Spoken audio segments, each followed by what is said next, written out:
Hey, the Rhino, how's it going?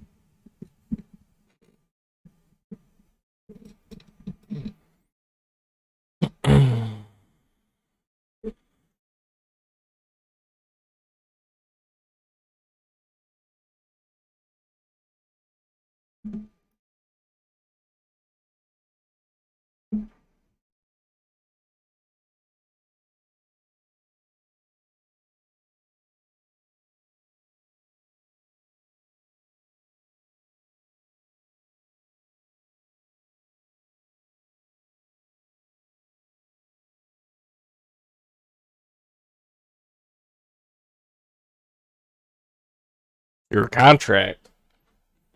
What contract?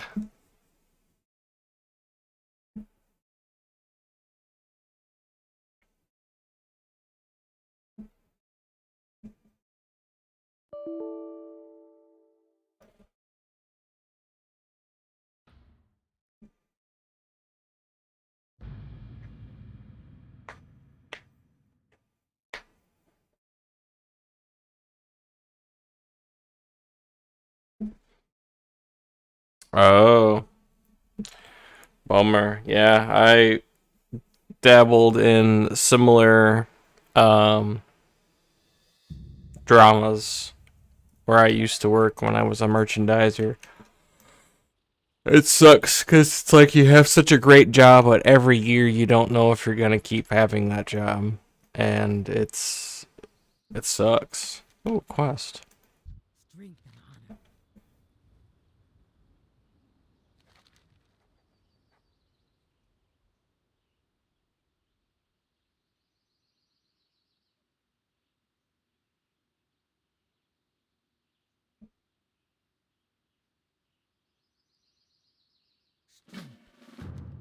Yeah, I should be able to do that.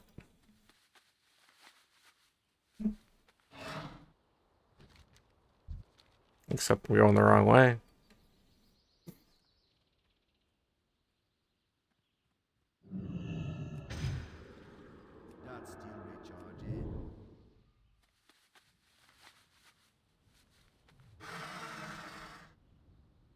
Yeah, man, you do whatever you want.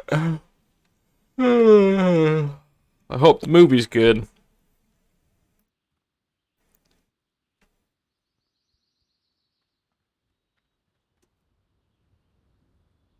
And if I don't talk to you later, because daylight savings time ends or starts, I don't know which. Either way, we're going ahead an hour, and I work tomorrow at 3 a.m., which is really awkward because time changes at 2 a.m., and at 2 a.m. it becomes 3 a.m.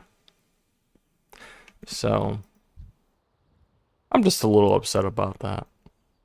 It's a little bit.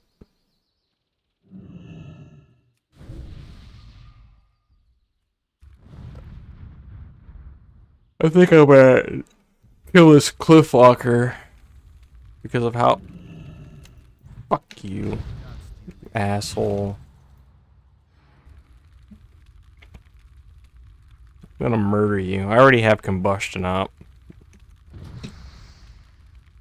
You won't survive.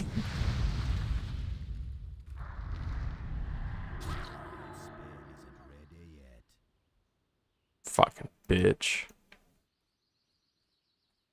Oh, I still have one crit for the cliffwalker. I'm still gonna try it. Come here.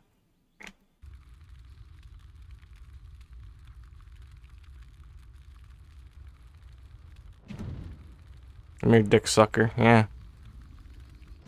How do you like that? Oh, you stunned me. Rude. Boom.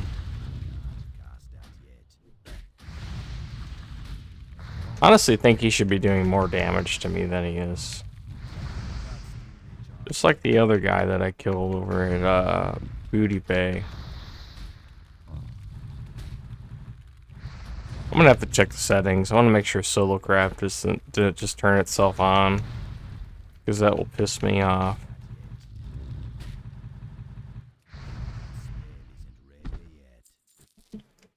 1 second.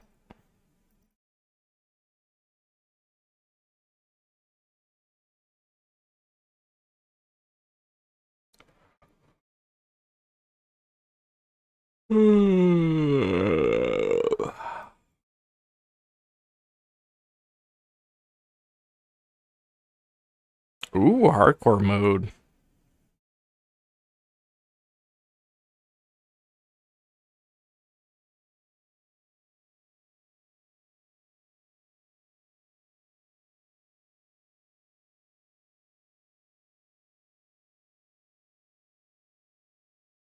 Yeah, I'm not turning that on. Maybe some other time. Yep, Soulcraft is turned off.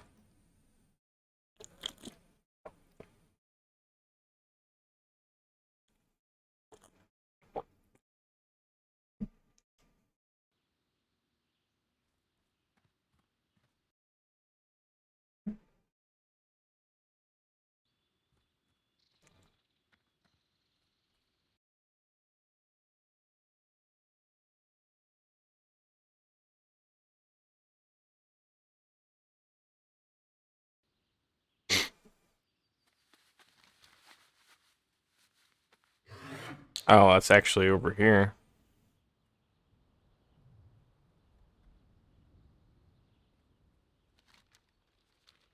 So I'm kind of going the wrong way. Do I need to turn this shit off? There we go.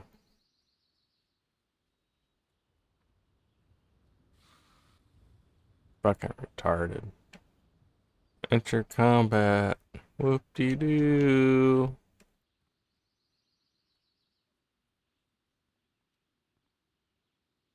Where's the tablets? I want your tablets. I'm like a black man in a Walmart. I want your RCA tablets. Give it, give it, give it, give it.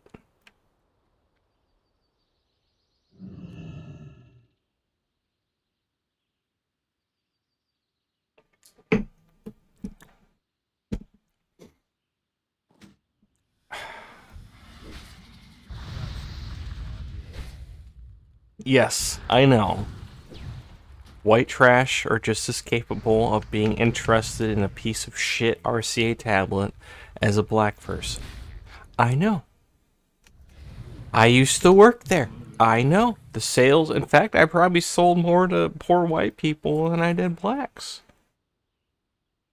I know. Okay. But in terms of how well the joke rolls off the tongue, it rolls off better when I say black people instead of white trash. But the next time when the joke can apply to both, I will say white trash. And I will try to alternate between the two back and forth so we can assure maximum equality.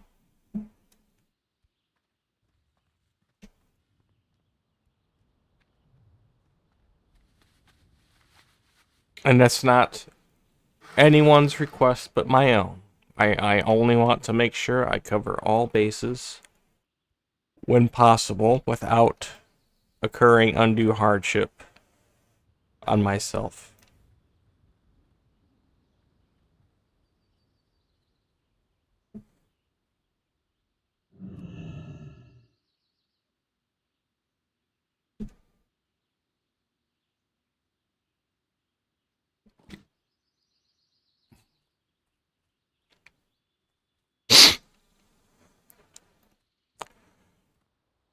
That's really it. That's this whole quest. It was pretty easy.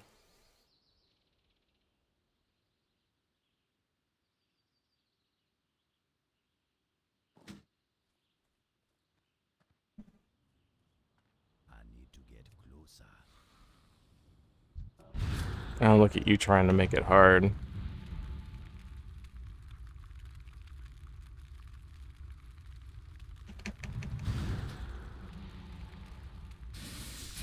That's not gonna work.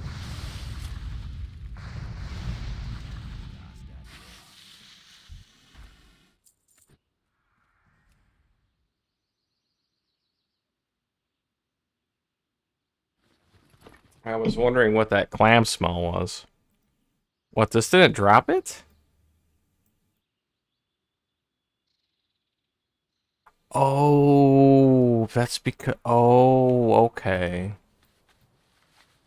I understand now. There's more than one of them. Okay. Okay. Okay. I... Okay. Okay. Understand now. Okay.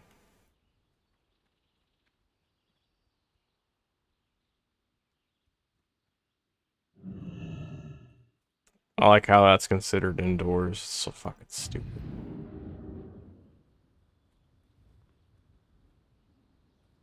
I need a tablet, motherfuckers. I'm looking for a tablet,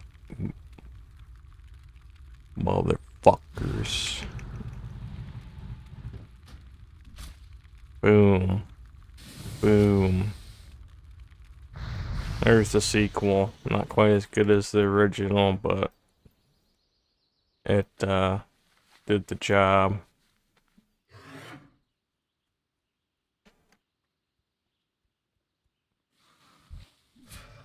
Get off my jock.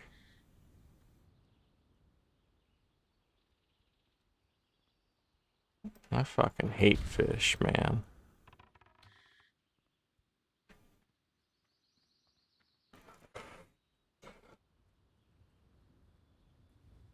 Bitch's cunt smells like tilapia. Because she's a bottom feeder.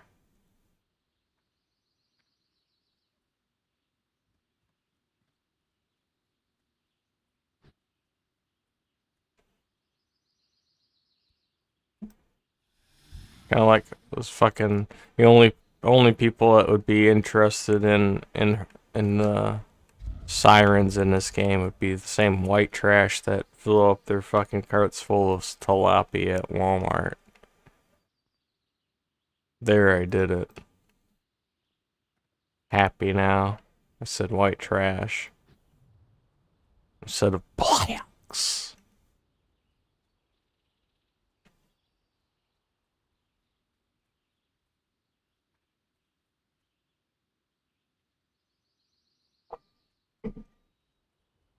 But next time I'm saying blacks. So I gotta keep bouncing back and forth. It's called equality and diversity, etc.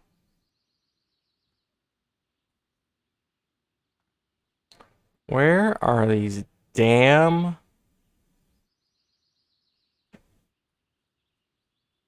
tablets?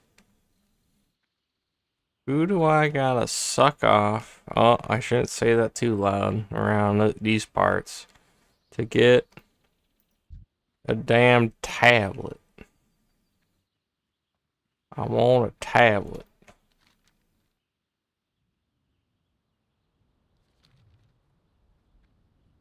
Where's the tablets?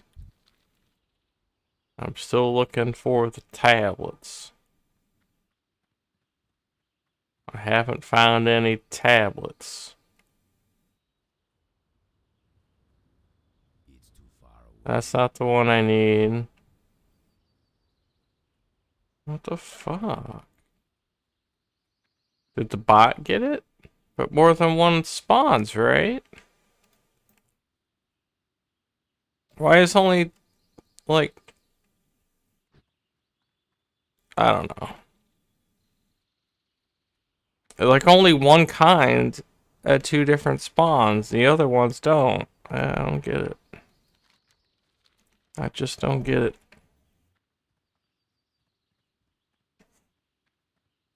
Kind of like people that believe in climate change. I just don't get them. Still understand.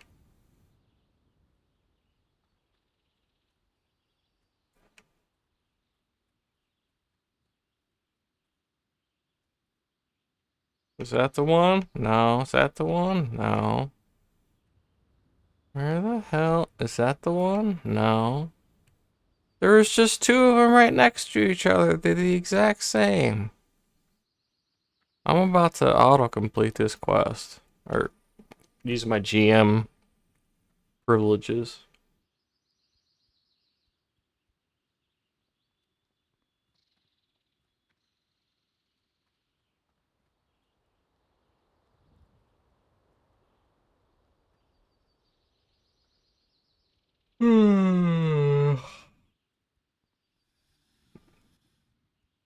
Entering combat, my cock. Where is it?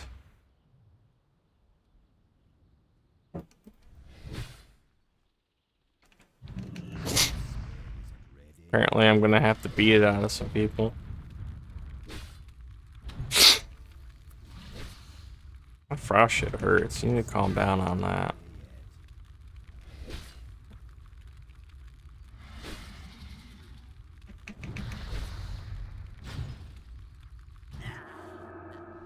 I got cocky. It's so weird. The elites do next to no damage to me, but the normal mobs, like, wreck my ass.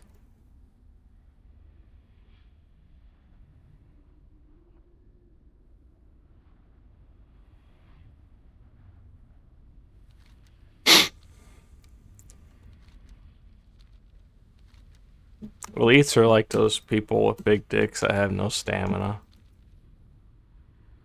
It's basically what they are.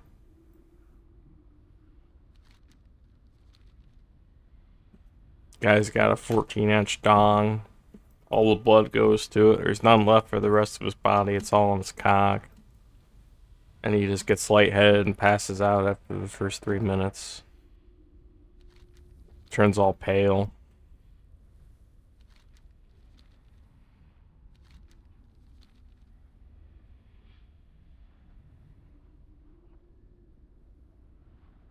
Well, I'm really glad I could help you, man. It's nice to know. It's one of the reasons I made those videos. I'm like, it's a really cool thing. Like, more people should know about it, especially nowadays with WoW retail and classic being kind of bad. I think it would just be nice to be able to play WoW how we want to play it, because everybody's always arguing about, oh, this version of WoW's better, oh, blah, this version of WoW's better. And it's like, oh, well, you got the 3 best versions, and you can edit them and play them however you want. So, yeah, that's really cool. Really cool. And if you ever have any questions, you just let me know. I'm pretty sure I've been able to help people 100% of the time. I think I'm batting 100% in terms of questions. So if you have any questions, or want to know how to do anything, let me know. I'm always available. And if I don't know it, I know who does.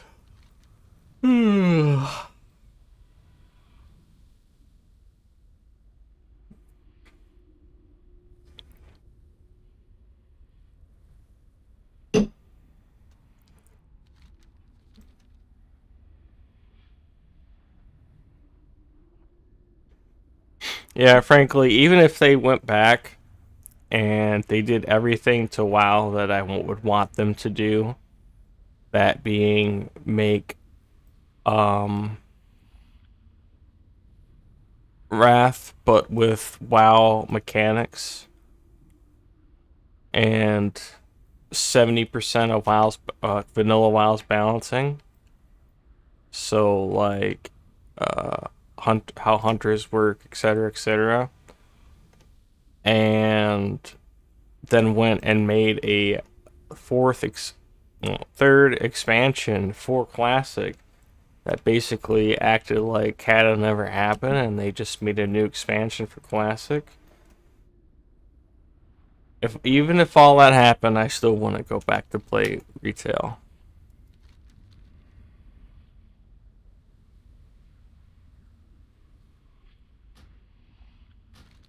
Yeah, I don't know how these people did it. That's for sure.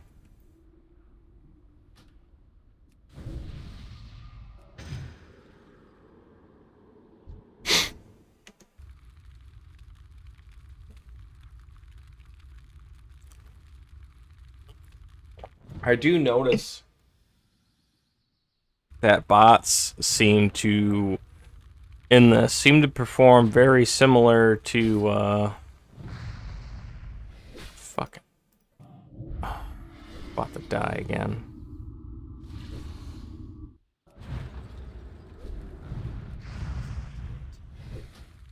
The bots in this perform pretty similar to like bots in like Unreal Tournament or any other game that's had bots, Counter-Strike. They pretty much go through the map with certain waypoints, and a lot of their interaction is just reacting to things around them. Like when they see you channeling, they just stun you.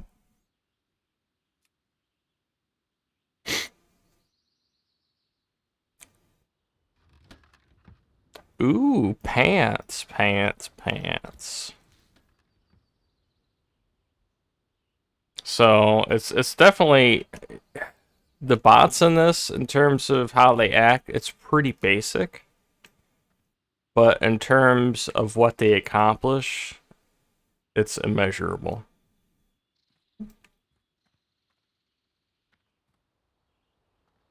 I'm probably gonna have to go off that one person. Because I still need this tablet. Where's that one? Lizard scum. Maybe it's in here.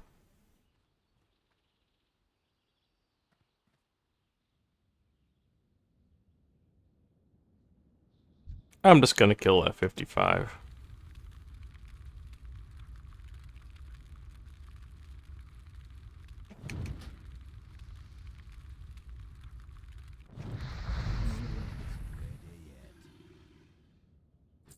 Ooh, and I got Fire Ruby.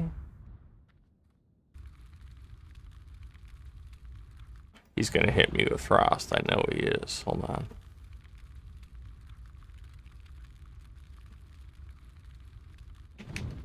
Don't resist it.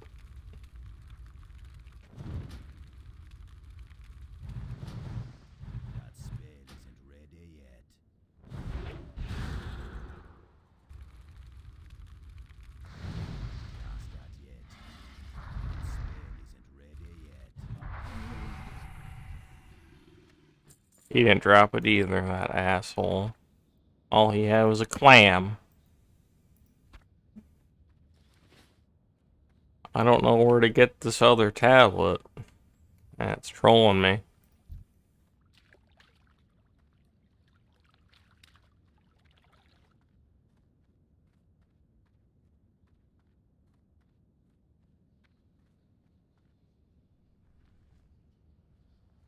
General...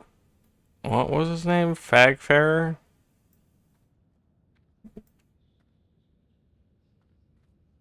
General Butt Naked?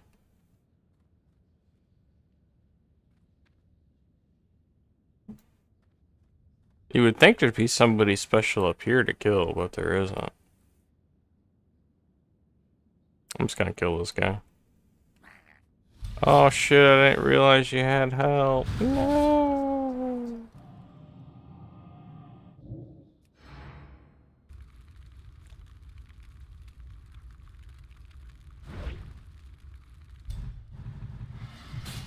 You son of a bitch.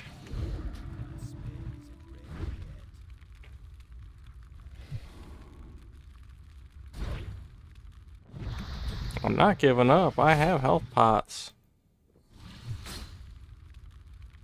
I'll give up once I see your guy unsheep. Then I'll give up.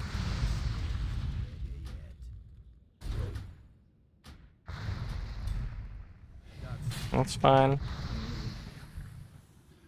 And you still didn't drop anything.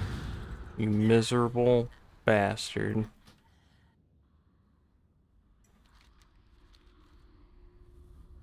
Where do I get this last tablet?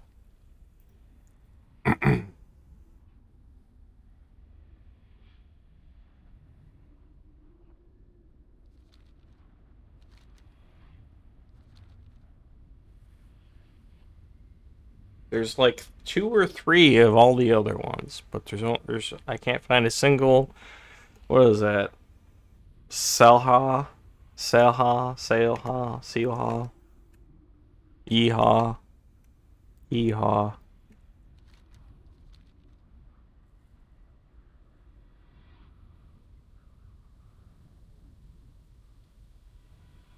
I don't know, Blood Elven.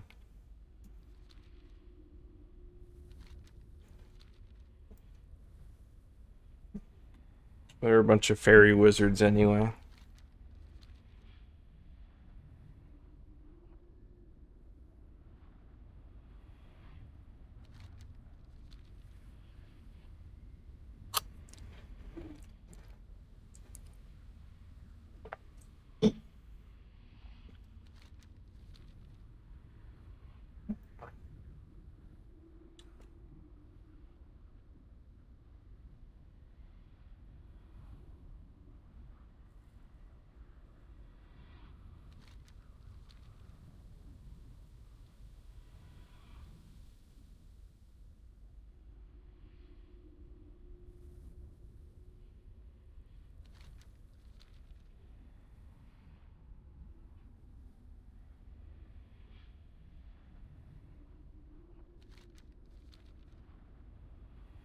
Oh, I went the wrong way. Go figure.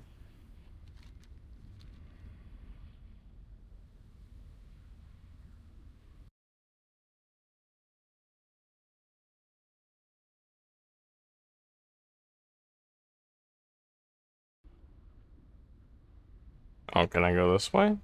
Maybe.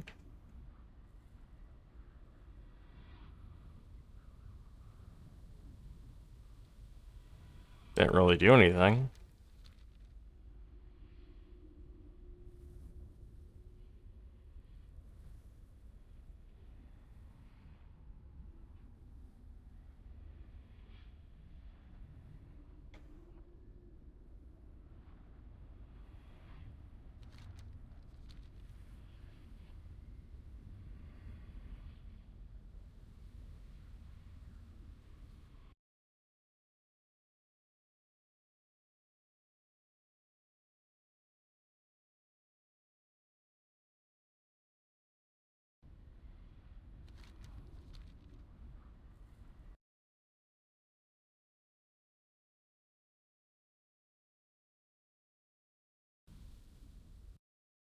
Oh, I'm gonna listen to this.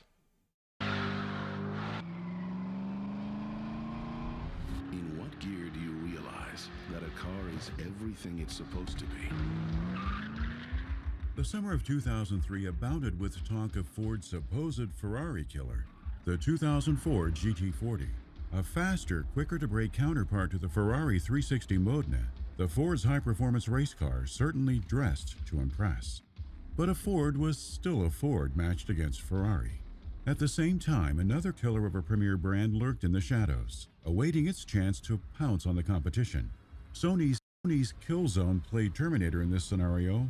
Its prey, the game-changing Halo Combat Evolved from Bungie and Microsoft. Months of rumors about the so-called Halo killer generated enough hype to reach a fever pitch before Sony even formally unveiled its new first-person shooter. Premature reports described the game as the perfect cross between Halo and SOCOM. Claims of advanced technology, spectacular graphics, and destructible environments heightened the anticipation tenfold. More importantly, PlayStation faithful were thrilled with the prospect of its purported online multiplayer capabilities. Killzone's official announcement amplified the anticipation. I remember how Its dumb the eventual bots were in deployment that game. fell short of the unrealistic expectations. This would ostensibly become the status quo for Killzone going forward. Marketing cycles that promised generation-defining experiences, but arguably amounted to shooters of the slightly above-average variety. In this way, Sony's flagship FPS series never competed with that of Microsoft's in a traditional sense. It carved out its own niche with 6 adventures launching across a 9-year period. But in the end, Killzone was still Killzone matched against Halo. And it hardly helped that the former battled false advertising claims on more than one occasion. This is the rise and fall of Killzone. Oh, I'm back in here again? Fuck.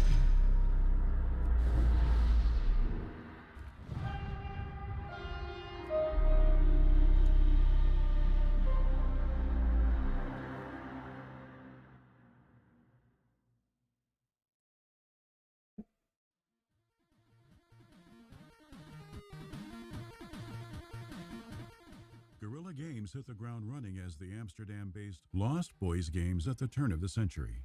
A handful of Game Boy titles were turned out first. However, the crew had its heart set on showcasing their coding and art skills to the industry at large. 3D artist Arjen Bokoven wrote in a developer diary that building a stylized tech demo marked the first step. The demo, titled Marines, depicted soldiers maneuvering through a battlefield, explosions and sound effects texturing the scene that constituted the earliest version of Killzone. Upon its completion, the team shopped the build to various decision-makers within the industry. One person demoing the project for Sony resulted in the Japanese tech giant gauging Lost Boys' interest in expanding the impressive showpiece into a fully fledged PlayStation 2 game. According to Bokoven, the challenge was accepted without hesitation. By the end of 2001, then, work had begun on a new shooter for PlayStation hardware, specifically the first-person shooter the world had been waiting for. Such ambitious ends manifested as a sci-fi project that placed special emphasis on a premier story campaign and quality local and online multiplayer modes. But these high-level goals proved only as good as the technology used to bring them to fruition. Thus, instead of shopping for a licensed game engine, the developers at Lost Boys built proprietary tech equipped with features that promoted realistic ragdoll physics and directional damage. Though anonymous sources cited in early reports alleged the Killzone creators relied on the commonly used NURBS model to render in-game surfaces, Lost Boys went with the multi-layered texturing system. This internally developed tech altered the number of textured layers shown on objects, instances contingent on the user's distance from the model to dynamically raise and lower the level of detail. A pursuit of realism carried over into AI development as well. Chiefly, the studio targeted advanced artificial intelligence that behaved believably during combat. So while scripted scenarios often dictated ally and enemy actions, all NPCs needed to appear reactionary when contending with unscripted happenings. Properly balancing the AI especially proved integral since users could choose from one of 4 playable characters, with the remaining 3 serving as computer-controlled teammates. Finely tuned balancing acts were similarly necessary for the creation of Killzone's fiction and the visual language that breathed life into it. Bokoven noted that visual designers conceptualized each character, object, and location, then passed them along to the production department for almost blueprint-like designs that later informed the game art. Each effort combined to formulate an adventure centered on a near-future galaxy-spanning conflict that stemmed from science fiction. However, classical military engagements throughout human history influenced many facets of the experience, from the trench combat of World War I to the guerrilla warfare employed during the Vietnam War. Unfortunately for Sony and its partners in Amsterdam, the lead-up to sharing such information ran rampant with rumors that prematurely set the stage for Killzone's arrival.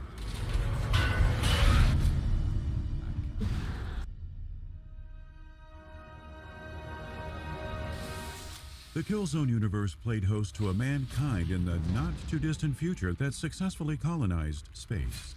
Humanity's special skill for waging war followed it beyond the stars, though, setting off an interplanetary war between the Earth-loyal collective, the ISA, and a militant splinter organization known as the Helghast.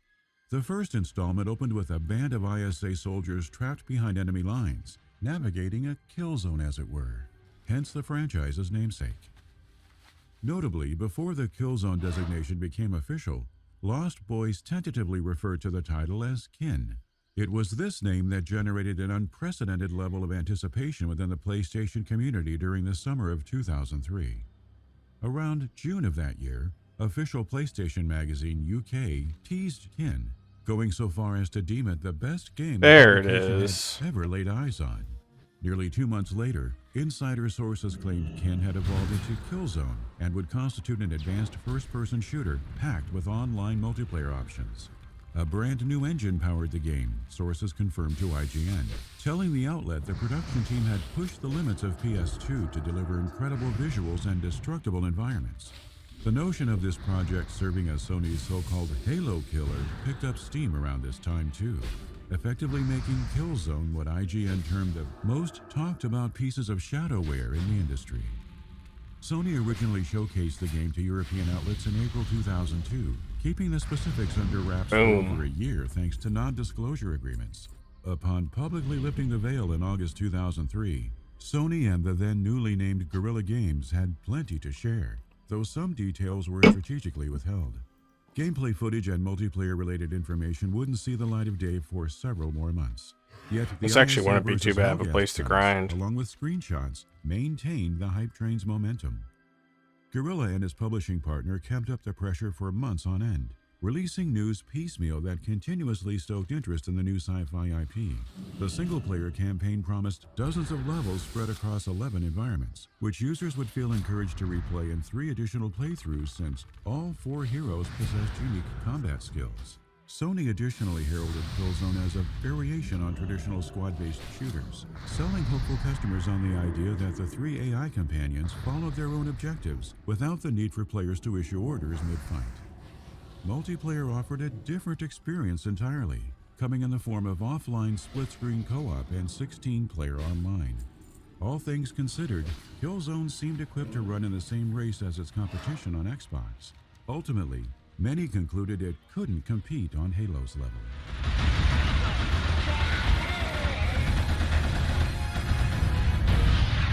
Sony shipped Killzone 2 and 3 were both better than every Halo except for 2. Killzone on November 2nd, 2004, 1 week ahead of Halo 2's eagerly anticipated. The gameplay was consistent. The weapons were extremely balanced. And the gameplay was fun. It didn't feel like it was overly competitive, and it didn't feel like it was overly casual.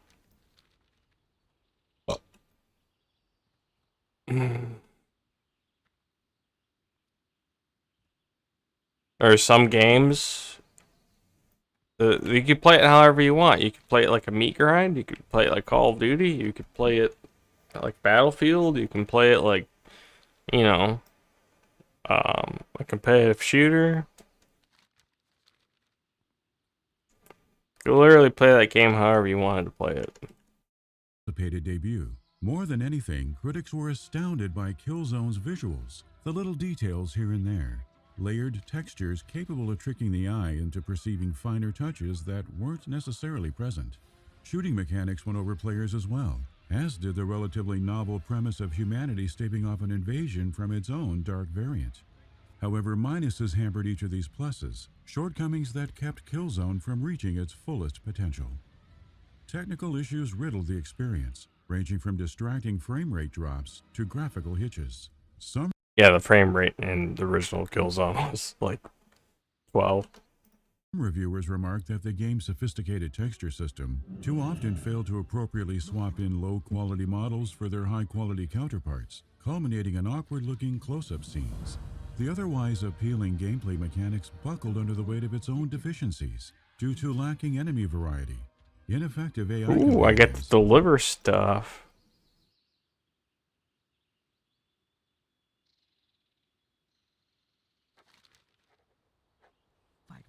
I'm just gonna go ahead and take all these. Go with honor. May your blades never dull. Fight well, friend. And I'm pretty sure that person is up there, so I'm gonna do him first. And I'm gonna have to get more runes when I go to Ogamar. Had weapons that hardly set Killzone apart from other first-person shooter fare.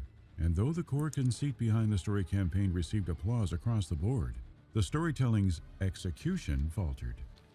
Unfulfilled expectations aside, Sony had faith in the burgeoning property. The Japanese publisher believed so wholeheartedly in Killzone that it reportedly gave the green light for pre-production on a sequel a few months before the first installment launched. Sony evidently had no intention of letting the Dutch studio get away either. March 2004 saw the two companies ink an exclusive development deal. At the end of 2005, Guerrilla Games officially became a member of PlayStation's first-party family. Phil Harrison, president of SCE Worldwide Studios at the time, insisted the buyout would strengthen Sony's development portfolio on the eve of PS3's release and beyond. The hardware manufacturer's expansion into the world of first-person shooters had only just begun. We got multiple Hellgas vessels approaching. What do we do, sir? Fire!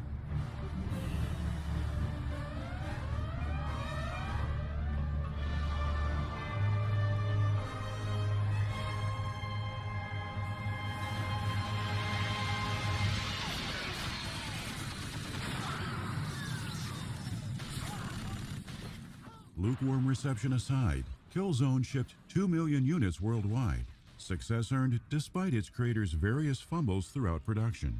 Guerrilla's then managing director Herman Hulst gave a talk during GDC Europe 2010, walking panel attendees through the ways in which the studio approached game development. Hulst fondly recalled the decision to prioritize creating a memorable villain over a favorite hero, though he acknowledged the strife between the Helghast and ISA boiled down to space Nazis versus space good guys. It proved a winning formula, though, the Helghast's distinctive gas mask and orange-tinted goggles quickly becoming an iconic visual for the PlayStation brand. Killzone artists modeled the mask after concepts of World War I goggles positioned over a Russian World War II-era oxygen mask. Details shared in Cook and Becker's Killzone visual design book noted the eyewear gained the colorful tint once playtesters criticized the difficulty of spotting enemy combatants. These clever artistic choices paved the way for the franchise's aesthetic identity. But such sparks of brilliance were all Killzone had going for it through the lengthy production cycle. Hulst divulged in his GDC talk that Guerrilla knew its futuristic military shooter missed the mark, a belief attributed to the team's unrestrained ambitions and insufficient leadership. For a significant period of time, the Killzone group went without a game designer on staff, resulting in programmers and artists building the game world. The absence of design expertise meant creative decisions were implemented that hardly took into account how the game would play. Worst still, a later juncture in development spawned an imprudent decision whose effects broke the game engine for months, forcing artists to craft and install assets despite being unaware of their function in-game. A fix for Guerrilla's managerial woes fortunately blossomed just in time for the unlikeliest of projects.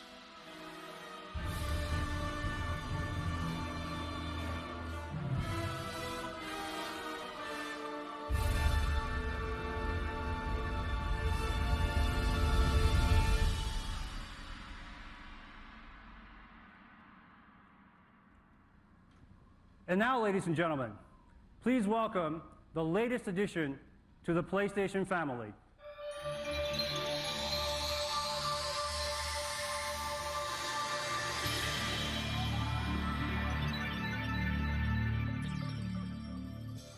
Needing a showcase title for its first handheld, Sony proposed Guerrilla produce a Killzone offshoot for the PlayStation Portable. Herman Hulst said the pitch was far too enticing to turn down, given Guerrilla's appetite for exploring new technology. Yet, before diving into the Herculean task, the firm had to reckon with Killzone's mismanagement. The studio appointed a game director to oversee the PSP project and maintain quality standards. Producers also joined the fold. In one of the ensuring highest various buildings. milestones remained on target for the game's Oh, planned here he ship is. date. A concentrated effort to focus on game design entered the picture from the outset as well. That the PSP title reviewed better than its forebear later indicated organizational changes were for the best. Not compressing Killzone's console experience to the handheld machine served as another wise choice made in the embryonic stages.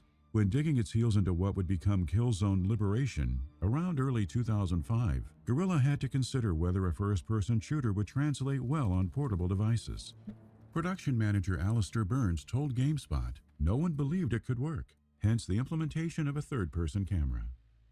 Crafting the experience around gaming on the go represented a top priority and pushed the decision to pull back the third-person perspective for an isometric viewpoint. Speaking with IGN ahead of E3 2006, game director Matthias Dion said the overhead angle provided a tactical overview that enabled extra graphical details and nice parallax effects. Dion later elaborated in a sit-down with Gaming Nexus, divulging how the creation of the Pseudo-Isometric Intelligent Camera System, or PIX, elevated Killzone's new perspective by dynamically zooming in and framing any given scenario in the best possible way.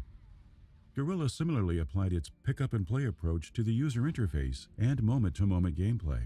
Players controlled the I'm gonna keep that one for later. from the original through the PSP's lone analog stick. Oh, I need to Then go. issued ally commands Get via some more. D-pad inputs. A simple command menu facilitated these functions, hammering home the streamlined feel and further promoting tactical. Or you know what? I'll just get All in them. all, touchstones here. of this I'm nature sure I'll merely find scratch somebody. the surface of the lengths Guerrilla traveled to both refine and reimagine the key tenets of Killzone.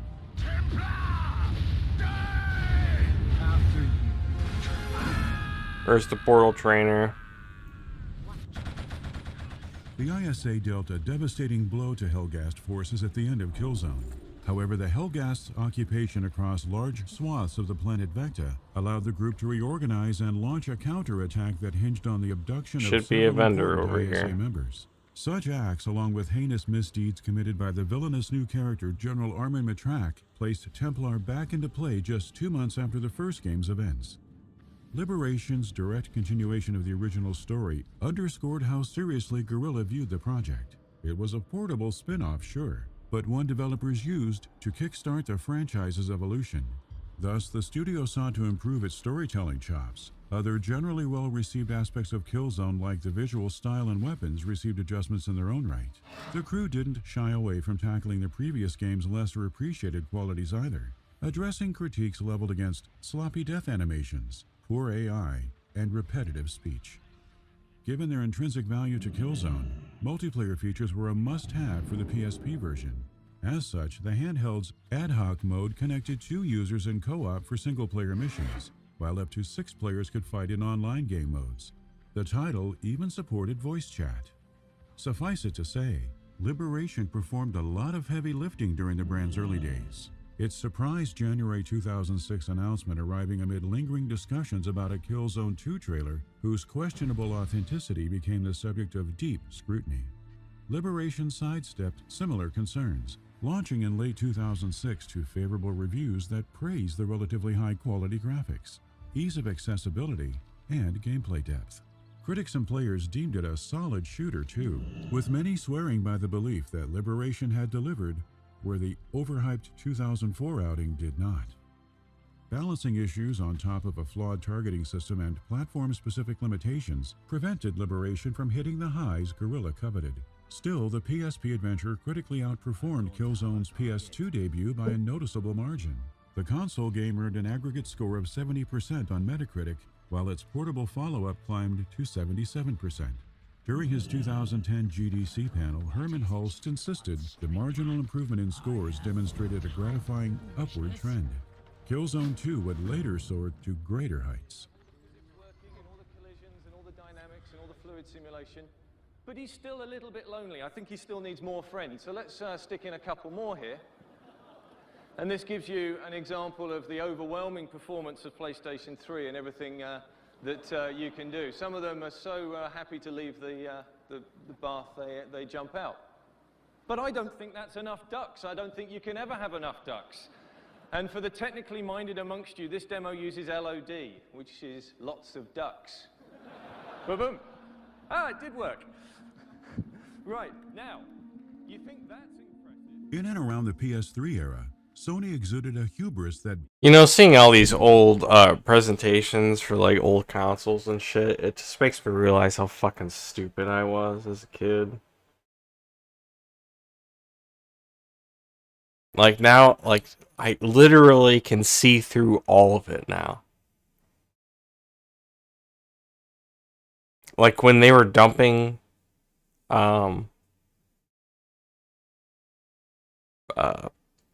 bathtub duckies in the bathtub in that demonstration for the PS3, and they made it look like it was just rendering all these little duckies.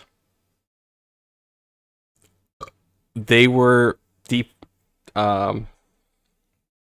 removing the ones that you couldn't see as it was playing. Hence the camera angle. It was the perfect camera angle to de-render the ones you couldn't see.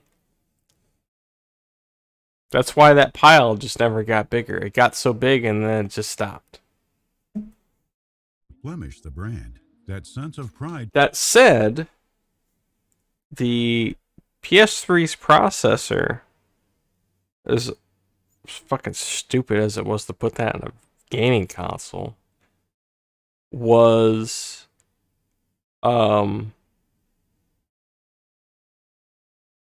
probably the most powerful processor in any piece of hardware for like at least 5 years after release, maybe even 8. It was so good that they've released an app just for the PS3 to lend the hardware and the processor to like do some like molecule bending or whatever the fuck it was called. It felt earned in some ways, though. 1 in 4 American households owned a PS2, yet Sony had trouble supplying demand for the 2004 Slim model. PSP outperformed sales expectations early in its life cycle, generating $400 million in revenue. Basically, like 100 PS3s equal to supercomputer. Or 10. After I don't know. only 7 weeks. Simply put, the root health of Sony's gaming division. But the problem is graphics processing and CPU are two totally different things. Having that CPU, if used properly, this just means you can have... I'll put it this way. I'll say GPU first. Having a good GPU means you can have multiple things on screen. Having a good CPU means those multiple things can all do more things simultaneously in the game, such as animations, scripted sequences, interactions.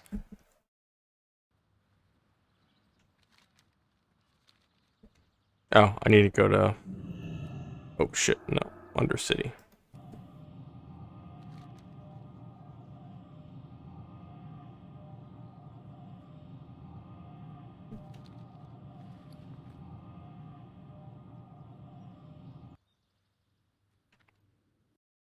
No bounds, emboldening the company to swing for the fences with the PS3's pricing in 2006. Executives Kaz Hirai and Jack Tretton even asserted the next generation wouldn't begin until Sony's say-so, taking jabs at Microsoft's Xbox 360 launch. But corporate arrogance especially had its day during E3 2005, wherein the hardware manufacturer showcased a so-called real-time demo for a Killzone sequel that technically didn't exist. Killzone 2 related rumblings entered the public consciousness in August 2004, a few months shy of the original's market debut. Having viewed the cover of a design document, IGN reported Guerrilla developers were unable to divulge anything concrete, but confirmed the sequel would not launch on PlayStation 3. Despite its eventual arrival on 7th-gen hardware, the studio initially intended to produce the game on PS2. Herman Hulst told GDC Europe 2010 attendees that Killzone 2's brief stint as a PS2 project had targeted a Christmas 2006 release window. However, work on this iteration was cut short. Executive producer Angie Smets elaborated further in NoClip's Horizon Zero Dawn documentary, in which she referenced a vision video Killzone developers designed for the sequel.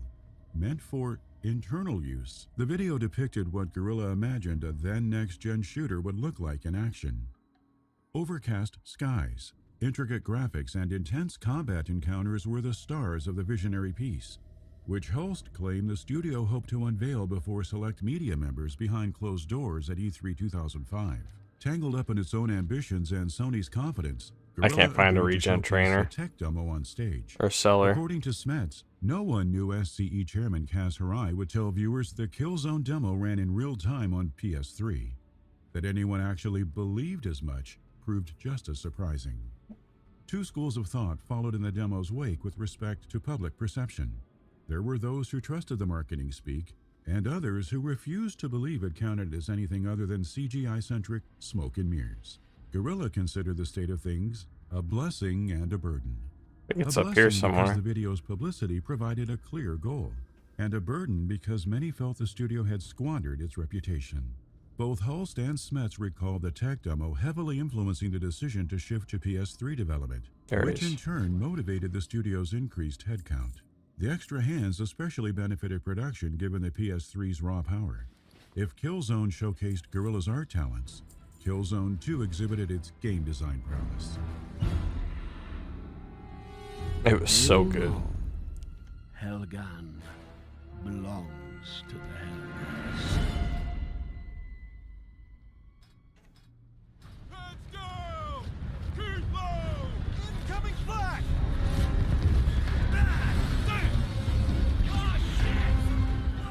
Developers established the Helghast homeworld as the setting of Killzone 2 early in production. The general idea focalized a massive planetary invasion on an alien planet dominated by the aggressors, leaving players outgunned and outnumbered.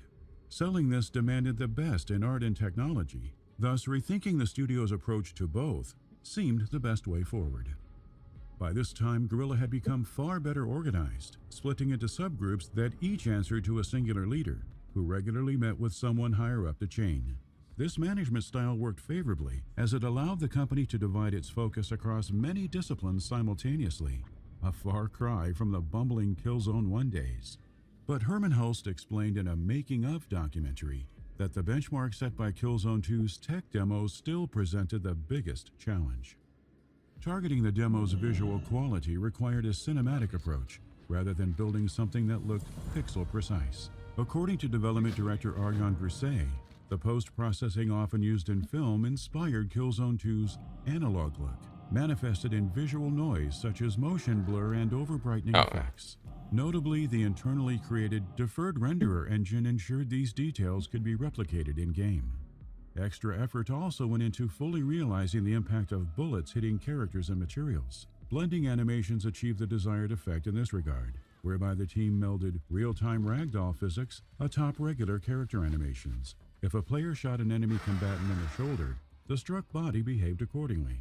Likewise, impact effects were applied to the material system, and because various surfaces contained specific material types, shooting a sand wall created a hole that bore no similarities to the impact created when firing shots at metal.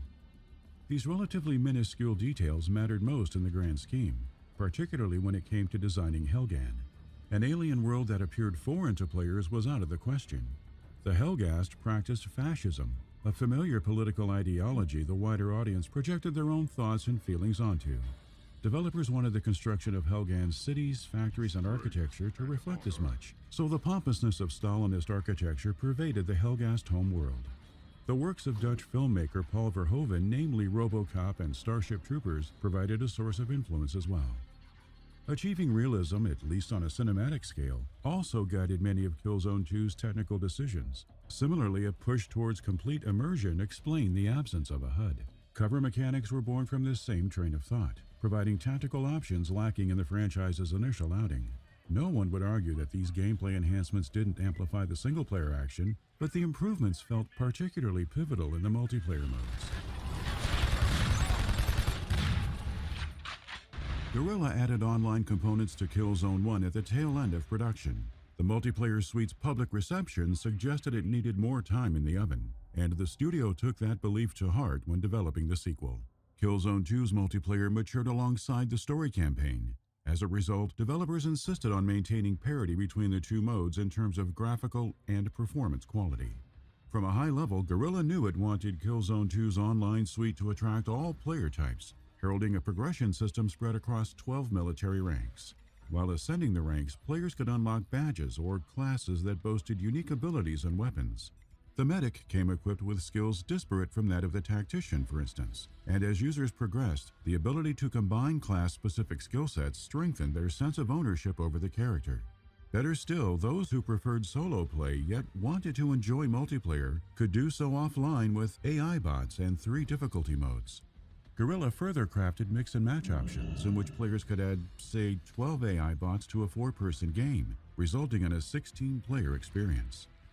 Another noteworthy addition included a new spawn function for players to select respawn points after dying.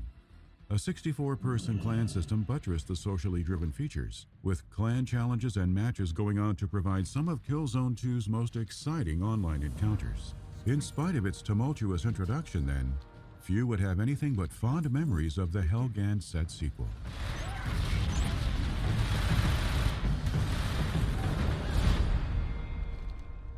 Following the controversial pre-rendered trailer, Guerrilla went silent on Killzone 2.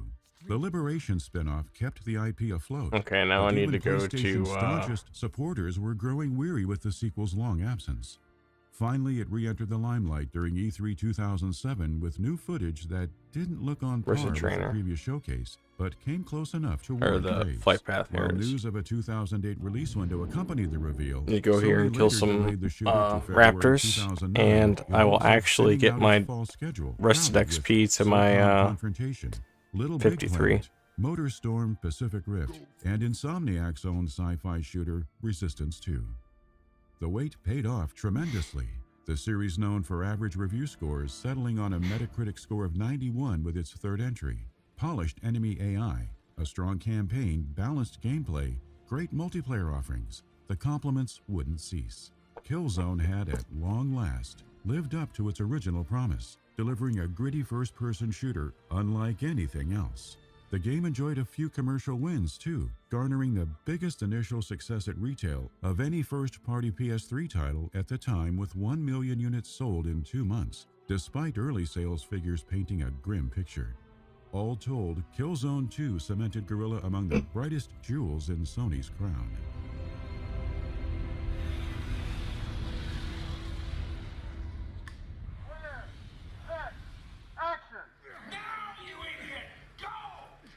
The crew became more efficient with each subsequent release and managed to churn out games at a faster pace. Killzone 2's 3.5-year production period thus turned into a roughly 2-year cycle for the third mainline installment. Herman Hulst likened the quick turnaround to putting Guerrilla's creativity in a pressure cooker, but the technology and systems developed for the 2011 title made developing PS3 content much simpler the second time around. Nevertheless, the series necessitated improvements the studio knew it had to tackle upon entering production on Killzone 3. Reviewers and players had few complaints about Killzone 2, yet its somewhat homogeneous. I'm doing great, man. No, there haven't been any updates. There's a beta out that fixes some things. Specifically, Hunter's not going into melee. Hunters have been, honestly, for the longest time, broken in just about every version of single player project, but they're getting better. I don't know what the AI is, the difference in how it's designed between a hunter and a warrior. It's probably something to do with being a melee and ranged class. It's probably what's screwing it up. But other than that, yeah, it's no updates. Many longing for level variety. Guerrilla prioritized the creation of diverse locations and gameplay options as a result. Nuclear wastelands, alien-looking jungles, and an Arctic setting counted among the newer playable areas on. They still have the bot self thing, and they have hardcore mode that you can actually turn on now. And the bots will also react to it, so if they die, they have to make a new character. It's automatically deleted, and they relog in as a level 1. Outer space served as an in-game locale. It's pretty to cool. boot, significantly broadening the franchise's horizons. The broadening of Killzone also translated to its general scope, courtesy of levels whose footprint spanned 10 times the size of the average Killzone 2 environment. Gameplay systems were likewise expanded upon.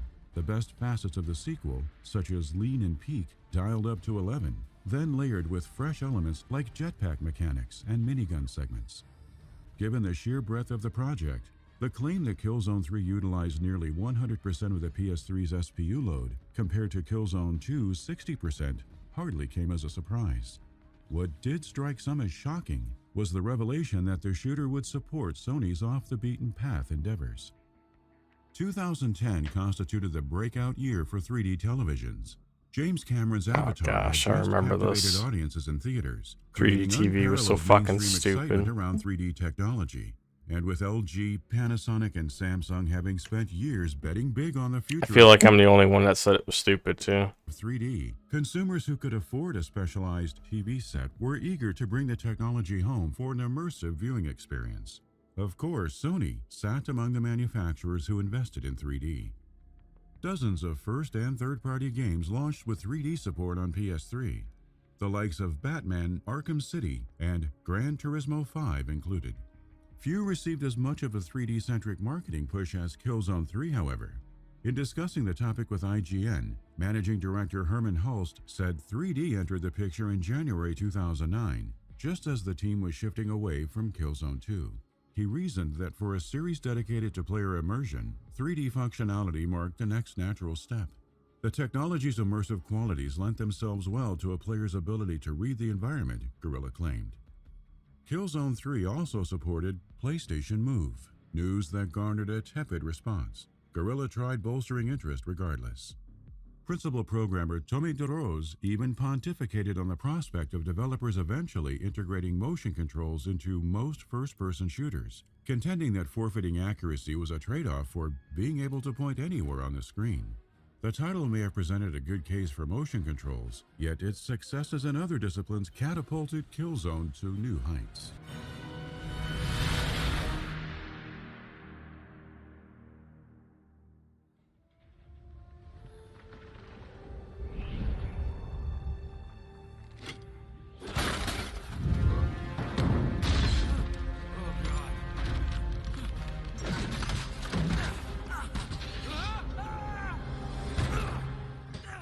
Naughty Dog's release of Uncharted 2 in 2009 elevated storytelling in video games. Many of the studio's peers took note, Guerrilla Games among them.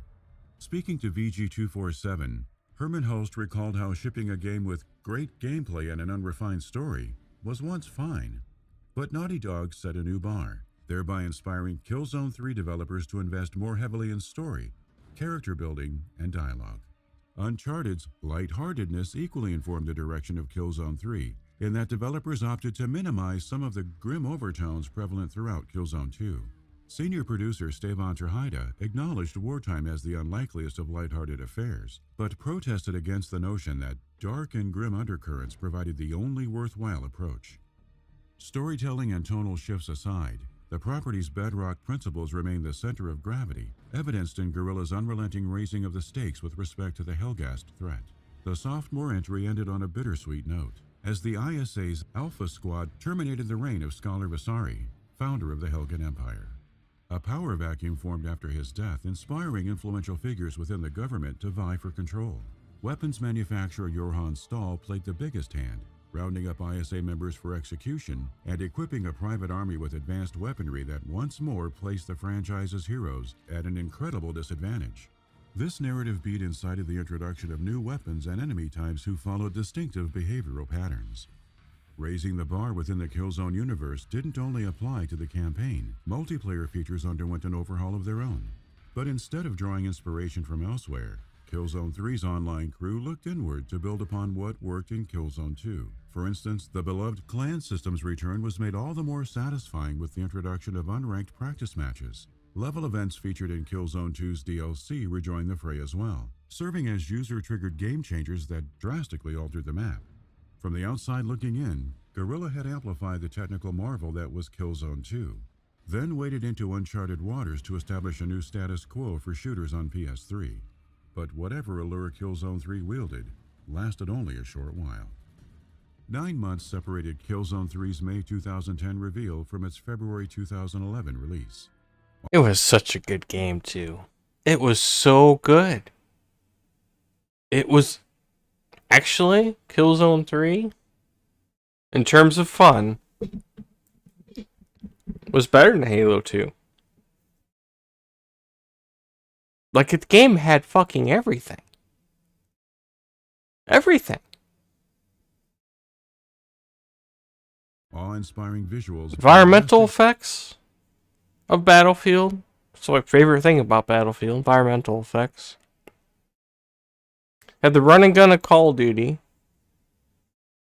The map control aspects of Halo. It was fucking flawless, this game. Gameplay and fun multiplayer action propelled the shooter to the top of PS3's list of must-play games. Though many deemed Killzone 2 the superior title, the third entry still managed to pull its weight in a market oversaturated with first-person military experiences. It faded to the background soon after launch, however, with third-party shooters Homefront and Crysis 2 stealing much of the attention that spring. Sales similarly tapered. That's because all these console fucking nerds are so happy to have a Crysis game on their console, even though it ran like dog shit. Off early on, reflected in Killzone 3's inability to achieve launch sales in the same ballpark as its predecessor. Nevertheless, the interstellar war between the Helghast and ISA waged on, playing host for marquee adventures on the next 2 iterations of PlayStation hardware.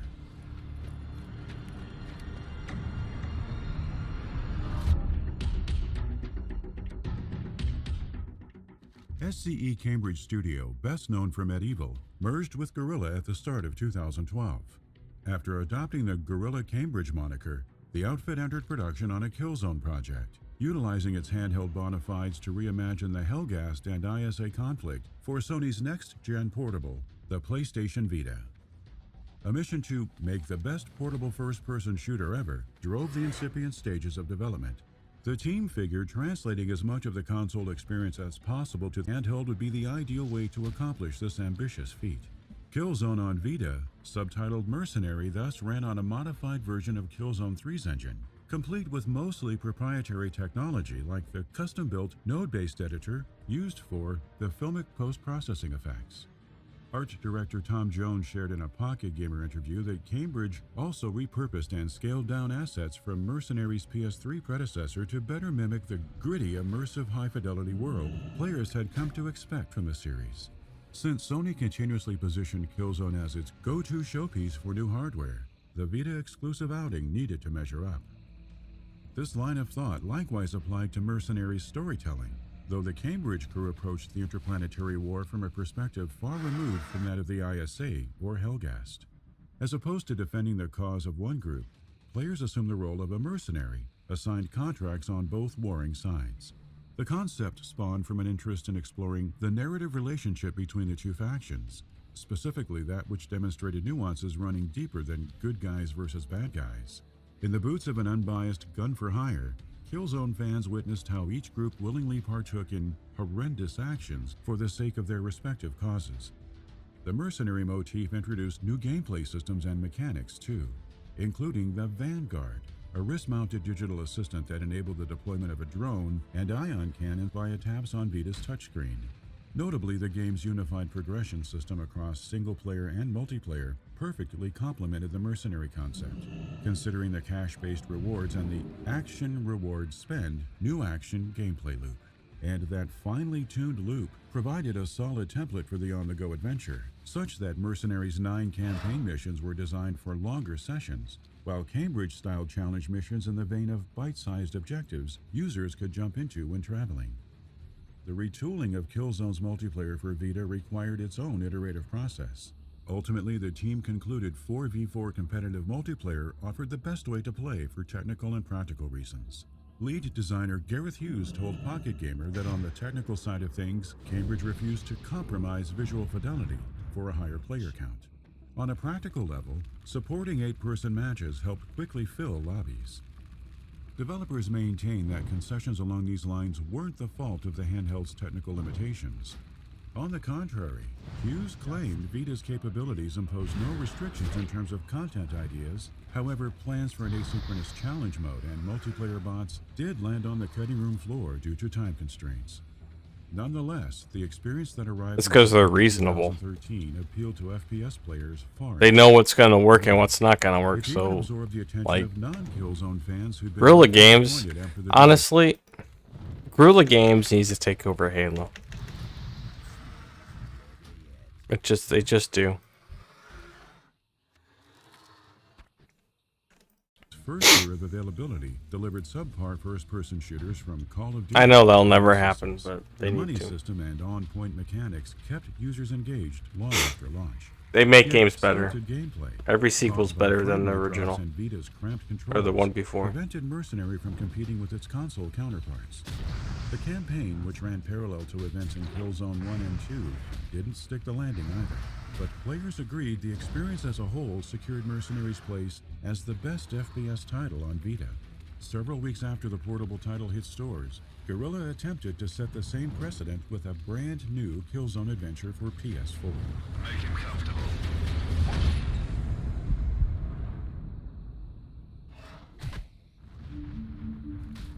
Guerrilla knew Killzone's 4th console installment wouldn't launch on PS3, and thus made a point to reinvigorate the series for new generation hardware. Lead designer Eric Boltschus noted in a PlayStation Lifestyle interview that PS4's incredible processing power opened up new possibilities. therefore inspiring the near-future storyline set 3 decades after Killzone 3. Significantly moving the narrative forward called for a new hero and theme, all of which combined to enforce the idea that Killzone 4, as a title, felt out of place. Consequently, Killzone Shadowfall became the only mainline entry with a subtitle attached. Shadowfall fostered a status quo change on a deeper level, radically upsetting the balance of power between the Helghast and Vectans, insofar as the Helghast had evolved and designated themselves a genetically superior race. That the two rival factions cohabited the same metropolis exacerbated the generations-long tension, spilling over into a Cold War that bordered on hot by the start of Shadowfall. Further still, the game invoked Cold War-era Berlin, with a vast wall dividing the city, which heightened the conflict to a degree, requiring interference from Special Forces operative Sergeant Lucas Kellen. Casting players as Kellen to restore balance encouraged more gameplay depth, but the PS4's potential, married with Guerrilla's proprietary technology, was what made newer advancements in the series possible. The studio leveraged every ounce of power it could from the console, culminating in higher-res textures and larger play spaces. Visuals no longer suffered at the hands of compromise either, choosing between prioritizing high dynamic range lighting or well-executed particle effects had ceased hanging over the head of developers who could now implement both. Plus, new ways to streamline production entered the mix thanks to the ease of working on PS4. Procedurally generated assets altered how animations were handled, for example.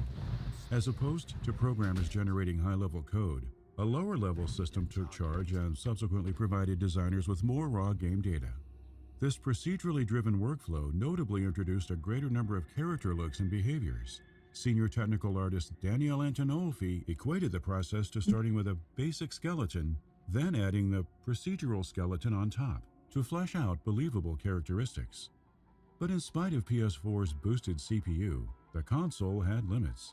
Sony later sat on the defensive end of another deceptive marketing fiasco following confusion about what those limitations entailed for Shadowfall's online modes.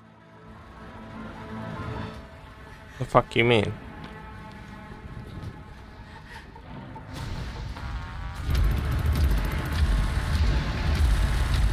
Curious to think we were once the same race.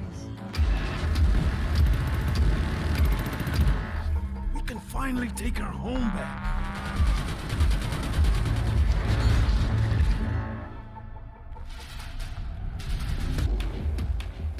The technological leap between PS3 and PS4 was considered a case of diminishing returns, especially when compared to the astronomical jump between PS2 and PS3.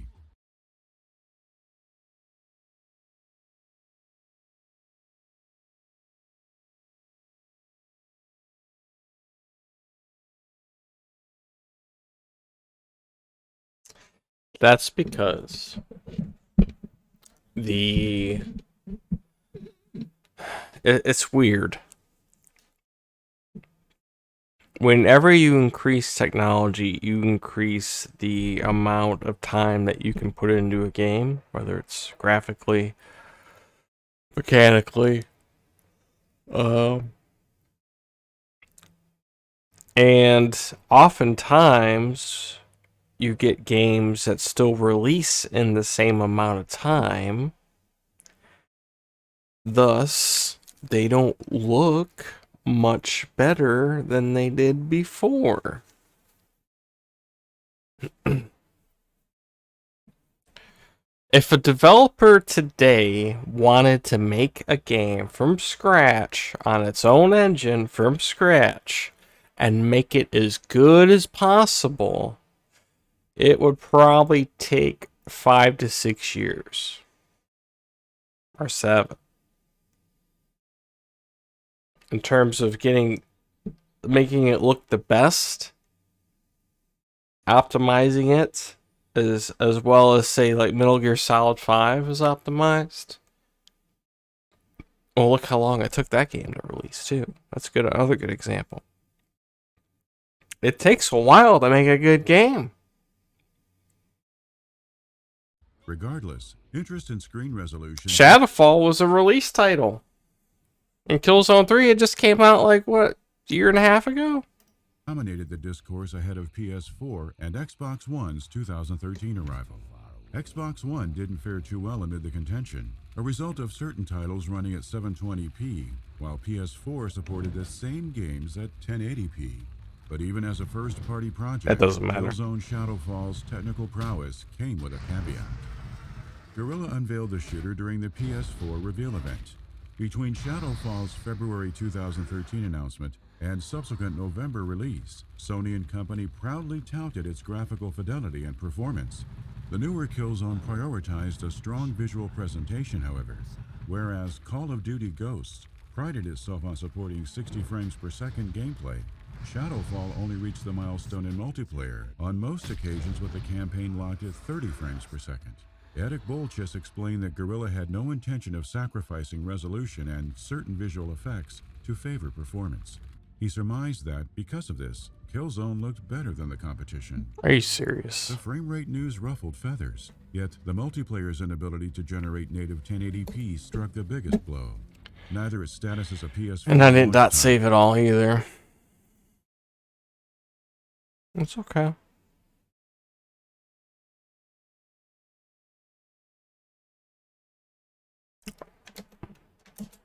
Just have to run a database fix. nor the middling review scores would be what many remembered Shadowfall for in the long run. Rather, its perception became marred by a deceptive marketing lawsuit filed within a year of release. U.S. resident Douglas Lador filed the suit in Northern District California court, claiming Sony misled consumers upon advertising native 1080p resolution for Shadowfall. Case documents referenced a technical shortcut Guerrilla used to convey a high-def effect in multiplayer, a process the studio detailed months prior. Apparently, multiplayer taxed the PS4's processor so heavily that employing a temporal reprojection technique was necessary to mimic the appearance of true HD. Lador took umbrage with Sony advertising full HD for Shadowfall on its website and retail packaging, and argued that players complained of Killzone's multiplayer graphics being blurry to the point of distraction.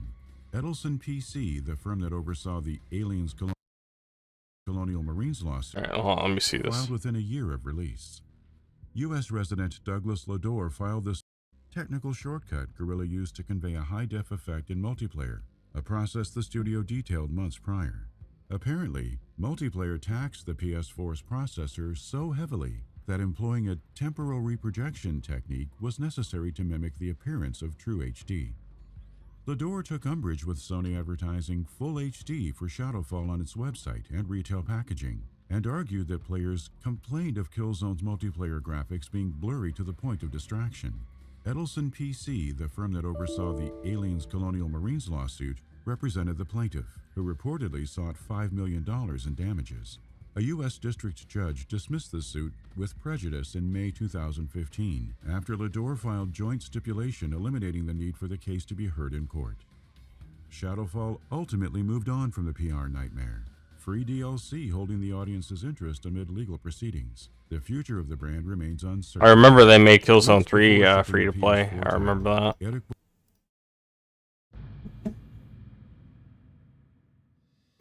Alright, how many do I have? One.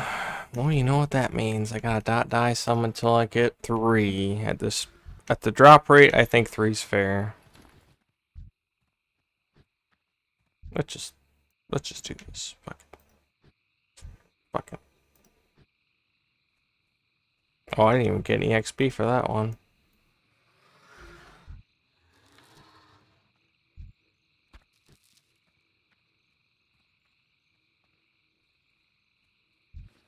Nope, nothing. Nothing. There we go. Okay, no more cheating. I got 3.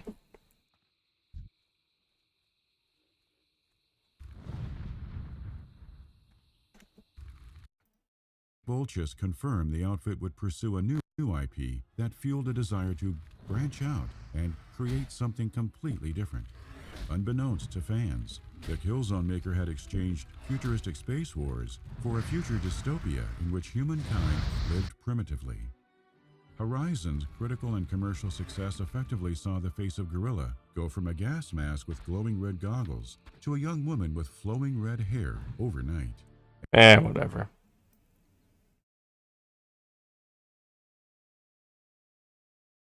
Well, so he's got a lot of good ones out that I haven't heard yet.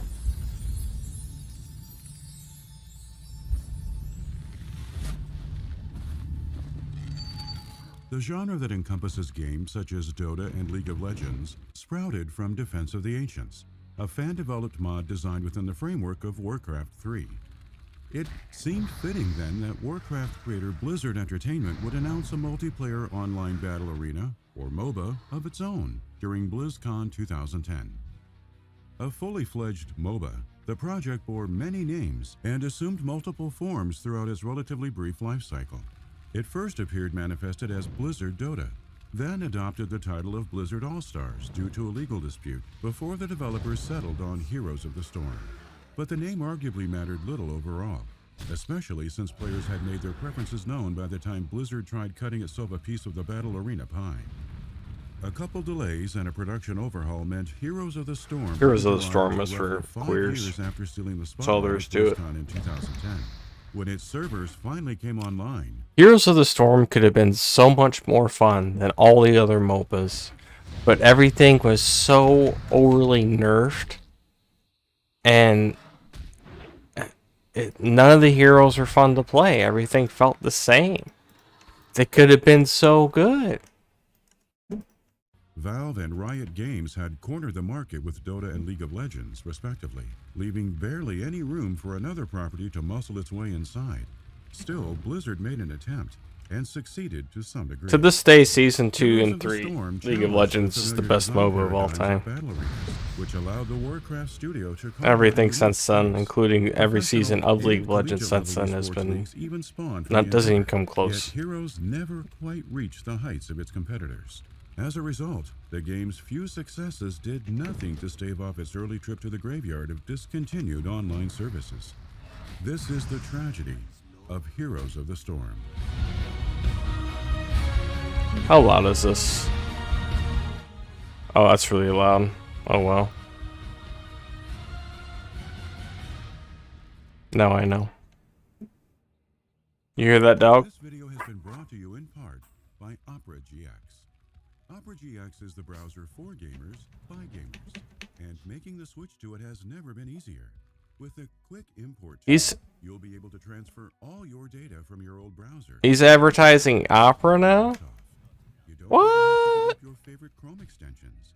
In addition to Opera's own add-ons, GX allows you to use every extension. Opera used to be good too. Opera used to be the best. Make the browsing experience your very own by decorating Opera GX with amazing backgrounds from an ever-expanding library of custom animated wallpapers. And use GX profiles to create custom browsing configurations. Anyone that uses backgrounds as a selling point for an internet browser is truly stuck in 2010. Truly. For any activity on the web. From hiding your private information when going live with the streaming configuration, to improving your PC's performance with potato mode, and even custom profiles that you can create and tailor to your liking. Opera GX features a level of customizability unseen in any other browser. So what are you waiting for? Instead of being the fastest browser on the face of the planet, they decided to just copy Google Chrome and become customizable. After approximately 7 years of development, So it become dog shit. Warcraft 2 in July 2010, but a time of celebration and relaxation. I mean, I use Brave, and it's basically Google Chrome, but better.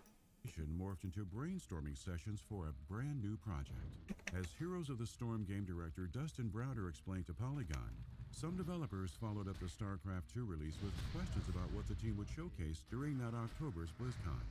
Arguments that such discussions should wait fell by the wayside, dismissed when those who favored the idea contended that fans paid good money for quality entertainment at the annual convention. Despite the limited time frame, members of the StarCraft crew accepted the challenge. Given internal concerns as to whether the modding community would utilize the StarCraft sequel's robust toolset, Blizzard decided to build its next adventure with those self-same tools. The beginnings of Blizzard Dota blossom from there, its content inspired by an in-house arcade machine packed with emulated games. Notably, the artwork wrapped around the cabinet depicted characters and imagery from Blizzard-owned properties. The vision for Blizzard Dota followed this concept to the next logical step. A MOBA wherein I remember when they called it that too. StarCraft and Warcraft characters could battle each other on maps modeled after the digital worlds from which they originated. A BlizzCon 2010 audience watched a presentation of the game's earlier version and seemed enthused by the premise. Because it was initially conceived and which they originated. A BlizzCon 2010 audience watched a presentation of the game's earlier version and seemed enthused by the premise. Because it was initially conceived as a free StarCraft 2 add-on, Blizzard Dota's production team around the time of its reveal included only 2 designers and a few artists who developed it intermittently.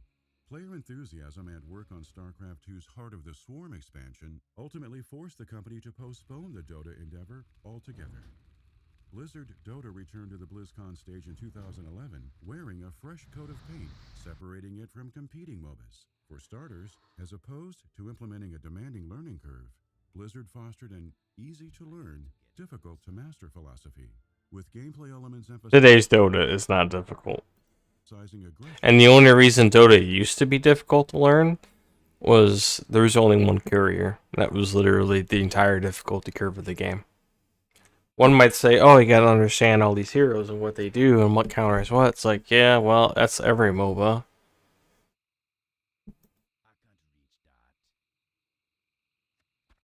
And fast-paced action.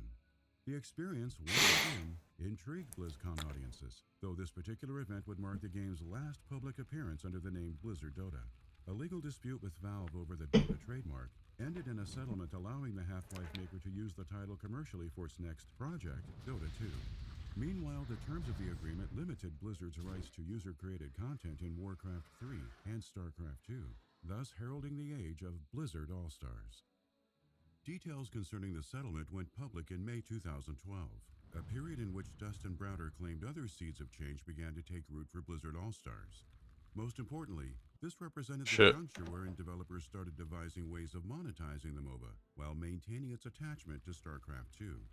But the Blizzard Strike team, staffers who tested games outside of their assigned projects, wanted more for All-Stars, believing the online experience demanded a release wholly independent of StarCraft. Blizzard All-Stars accordingly evolved from an unpaid add-on to a standalone free-to-play title. The transition heralded a few more alterations to Blizzard's initial plans for All-Stars. Though the StarCraft 2 engine powered the MOBA, a Strike team member's insistence that it looked too much like another StarCraft mod culminated in somewhat of an art overhaul. Higher quality standards were placed on the free-to-play project as well.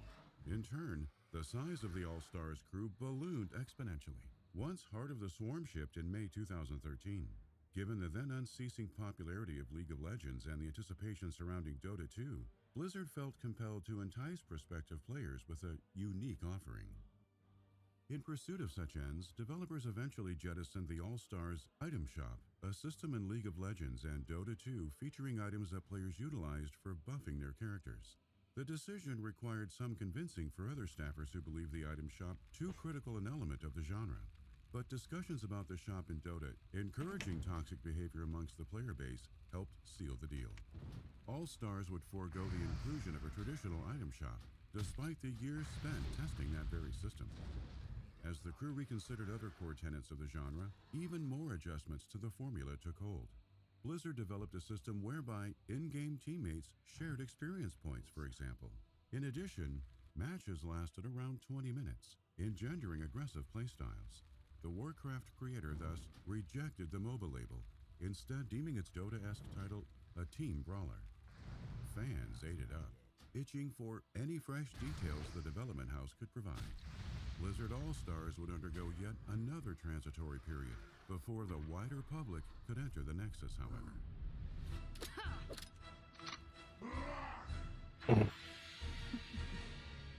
Trailer produced by John Burton from Carbot Animations.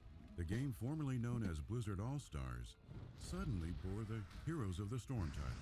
Such news came in the months following publisher Activision Blizzard's earnings report for the second quarter of 2013, wherein Blizzard's then CEO and president There we go. divulged that resources from the since-canceled Titan MMO had shifted to internal projects, the MOBA included.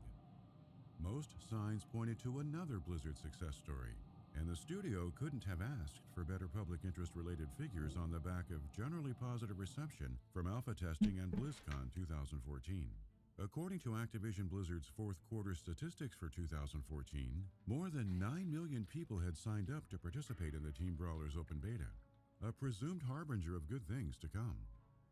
The full game hit PC on June 2nd, 2015, complete with 30-plus playable heroes and 7 different battlegrounds.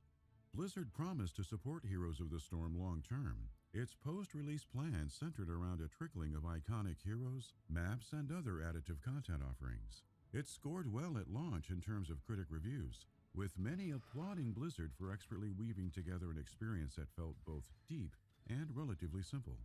Some dubbed the title a good entry into an overly complicated genre, due in part to Blizzard trimming away the fat to let players dive right into the fast-paced fun.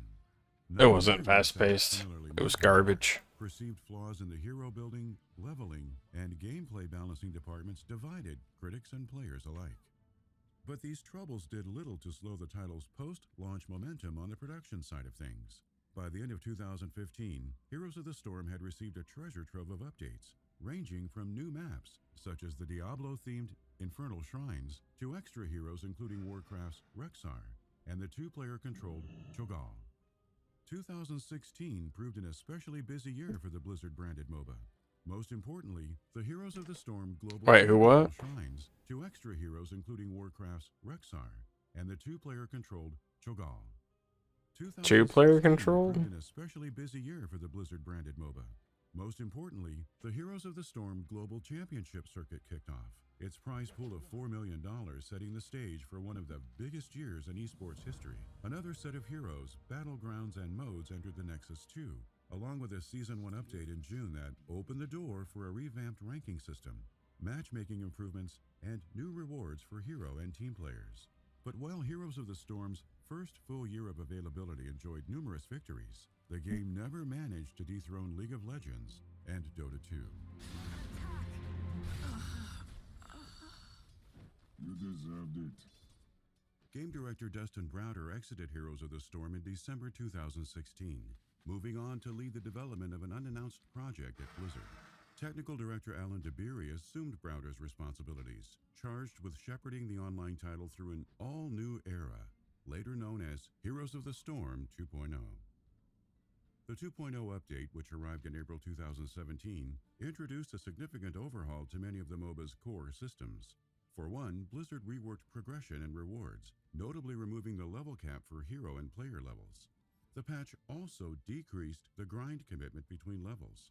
Whereas the old system required 10 to 20 hours to level up, production director K.A.O. Milker claimed similar progression would take a mere 2 to 3 hours under 2.0. Additional types of cosmetic items entered the mix through Overwatch-style loot chests. This is where Blizzard just always fucks up their game. They realize the longevity is in the grind. Okay? It's in the grind.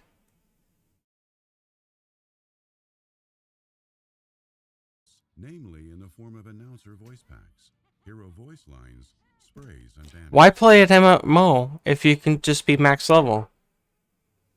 It's like a 3-hour game at that point. Why even? Meant cosmetics previously locked behind a paywall were easier to obtain, thereby lowering the barrier to entry. Evidently, Blizzard aimed to reconstruct the battle arena for lapsed players, regulars, and newcomers, with Milker telling PC Gamer that 2.0's improvements represented a step towards turning a great game into a great free-to-play game. Update 2.0 constituted but one of the many noteworthy additions to Heroes of the Storm in 2017. Overwatch's D.Va joined the fight in May. Blizzard unleashed StarCraft character Stukov not too long thereafter, and the Overwatch-themed Volskaya Foundry became a playable battleground that September. All told, 2017 seemed the most transformative for the MOBA. But if its second full year saw Blizzard build upon existing foundations, the ensuing third year denoted the beginnings of said foundations being raised from the ground. I am nothing like Thrall. No, you are not. The drama surrounding microtransactions in the 2017 releases of Middle-earth Shadow of War and Star Wars Battlefront 2 opened the floodgates in many respects, such that governments around the world began paying closer attention to in-game purchases. Gambling sat at the forefront of the issue, encouraging legislators in countries like Belgium to take swift action. After much deliberation then, the Belgian Gaming Commission ruled that loot boxes violated gambling regulations. To conduct business in the region, Blizzard had no choice but to excise paid loot boxes from Heroes of the Storm and Overwatch in August 2018. The MOBA suffered yet another blow in December, just 2 months after President and co-founder Mike Morhaime resigned and was succeeded by Warcraft executive J. Allen Brack. In a December blog post, Brack and Chief Development Officer Ray Gresko announced a downsizing for the Heroes of the Storm group, which relocated numerous staffers to other internal projects. The choice came down to the proliferation of resources, since Blizzard wanted the rest of its live titles and unannounced endeavors to receive ample development support. Still, Brack and Gresko assured players that, though the cadence would change, the crew planned to continue rolling out new content. A statement from K.A.O. Milker similarly attempted to set minds at ease, as the production director insisted that not all was lost.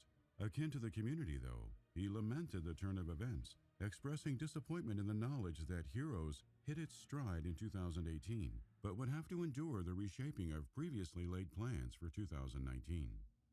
To the chagrin of many Blizzard faithful, the diminished resources were just the tip of the iceberg. The firm also terminated the title's esports circuit, immediately inciting fury amongst pro and collegiate competitors. So why even have this problem with esports? The games aren't fun, and they don't have a skill ceiling or a skill gap. Like Heroes of the Storm, how was that a good esports game? It wasn't.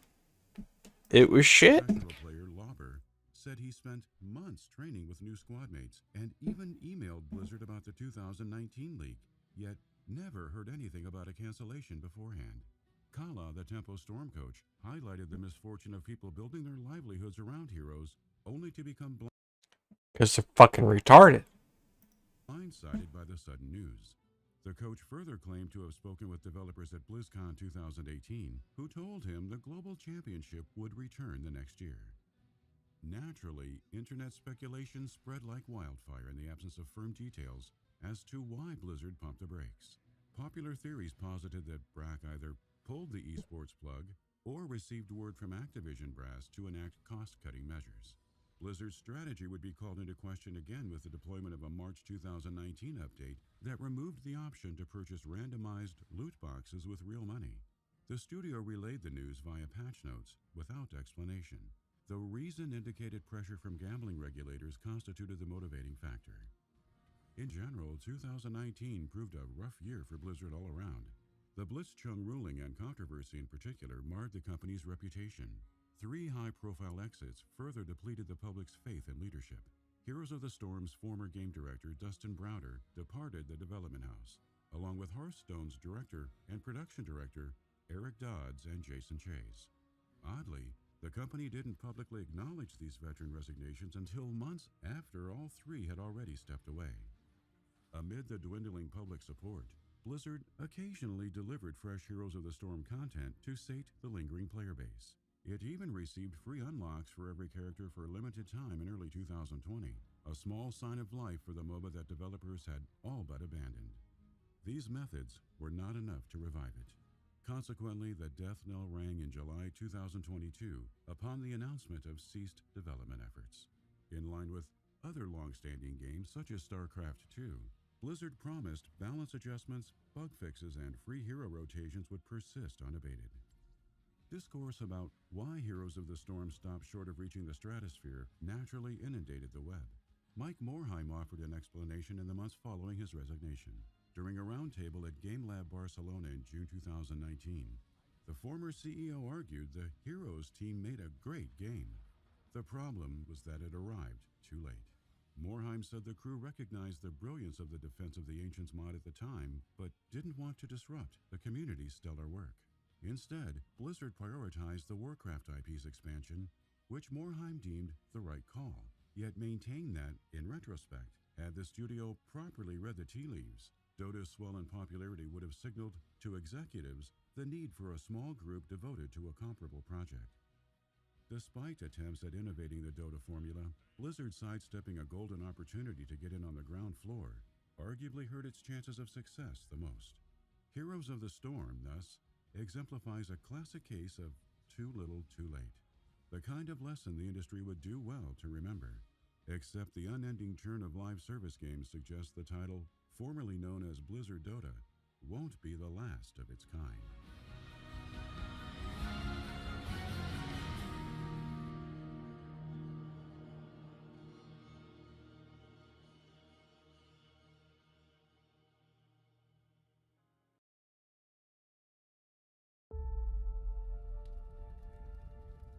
I actually bought this game. I was planning on playing it eventually. I think when I start finally going back to my console games, it's gonna have to be more than one of them. It's gonna have to be two of them. Tumultuous development cycles have long plagued video games from conception to release. In some cases, the turmoil stems from poor management. Funding-related issues stifle progress on several occasions as well. And projects that hop from one studio to another in a precarious game of hot potato rarely arrive at the finish line in a respectable state. But what of the titles whose protracted development rested on the back of one vision, fueled by previously well-managed teams with funding from publishers boasting an excess of wealth? The critically panned Too Human from Legacy of Kain and Eternal Darkness creator Silicon Knights fit perfectly into this strange stew of circumstance. What began in the 1990s as an ambitious 5-disc adventure for the original PlayStation morphed into a GameCube exclusive after the turn of the century. Leading production on 2 Nintendo exclusives kept Silicon Knights away from what co-founder and president Dennis Dyack described as the studio's dream project, which resurfaced in 2005 as an Xbox 360 game. Too Human's creation thus spanned 3 different platforms across 3 console generations. Unsurprisingly, the Norse mythology-inspired product that Microsoft published in 2008 bore little in common with the Blade Runner-esque build that ran on PS1 during E3 1999. The specifics about what went wrong remain shrouded in mystery, but reports concerning Silicon Knights' management style post-Nintendo paint a pretty clear picture of the rocky road that may have paved the way for Too Human's disastrous last stand. This is the tragedy of Too Human.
This video has been brought to you in part by Kingwin.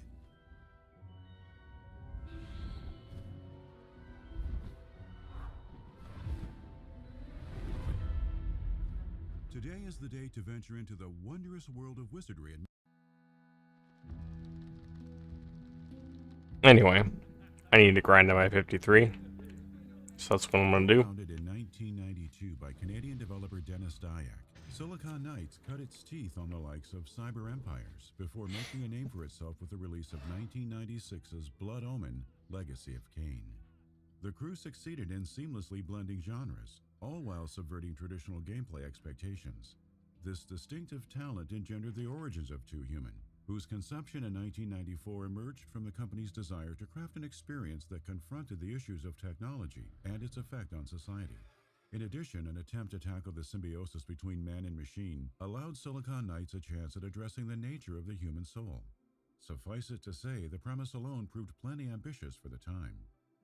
Yet Diak's vision spread further still, revolving around the idea that the endgame world would constantly poke at players for being too human to face incoming threats, the only resolution lying in improving their character via cybernetic implants.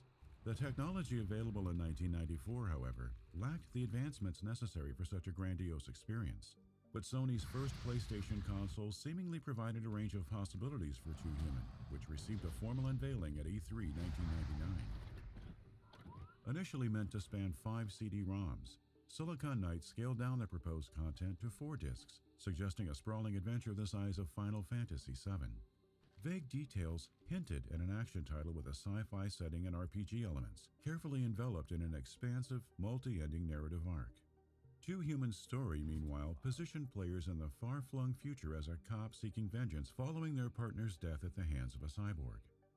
Comparisons to Blade Runner aside, 2 Human appeared novel in many respects, given its promise of pushing the PlayStation's rendering capabilities to the limit, with a then impressive resolution of 520 by 240p. Developers reportedly touted the game's 60 minutes of cinematics spread across 80 hours of gameplay to boot, setting the stage for impossibly high expectations. Expectations that wouldn't be met on any piece of PlayStation hardware.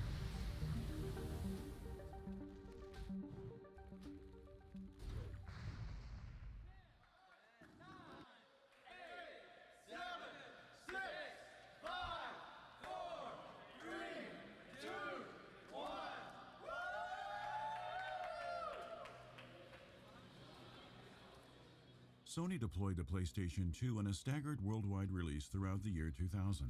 Early adopters could experience Time Splitters and Dynasty Warriors. Hurry up and get home. Other seminal launch titles. Yet news of 2 Human continued I'm hungry. to the public.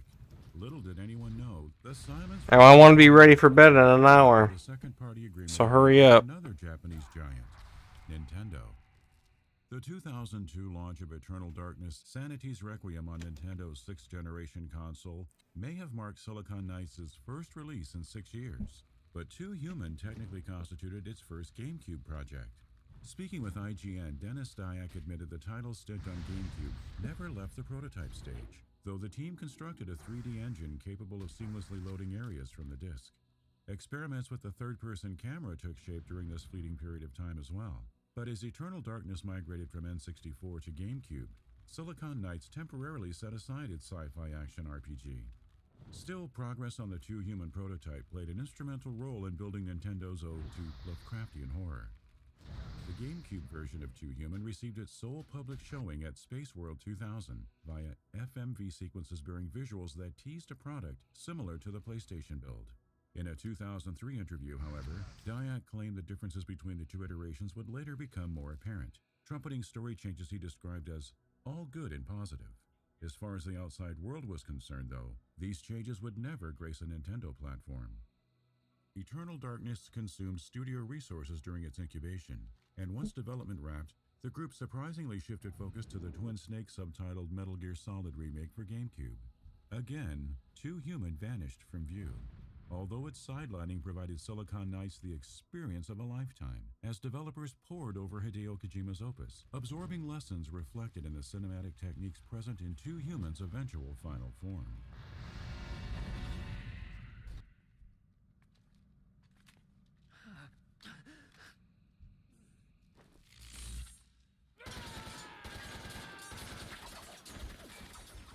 Silicon Knights and publisher Konami shipped Twin Snakes in early 2004. While many may have assumed 2 Human on GameCube immediately took precedent, Dyack said the crew felt it too late in the generation to enter production on another adventure for the Nintendo system. Development thus moved to the next console generation and, later, an entirely different family of hardware. According to IGN's reporting on 2 Human, a minor shakeup of Nintendo's second parties in 2005 culminated in Silicon Knights jumping ship and joining Microsoft. Dyack cited former Nintendo producer Ken Lobb, who departed the company in 2002, as the key to their negotiations with Xbox.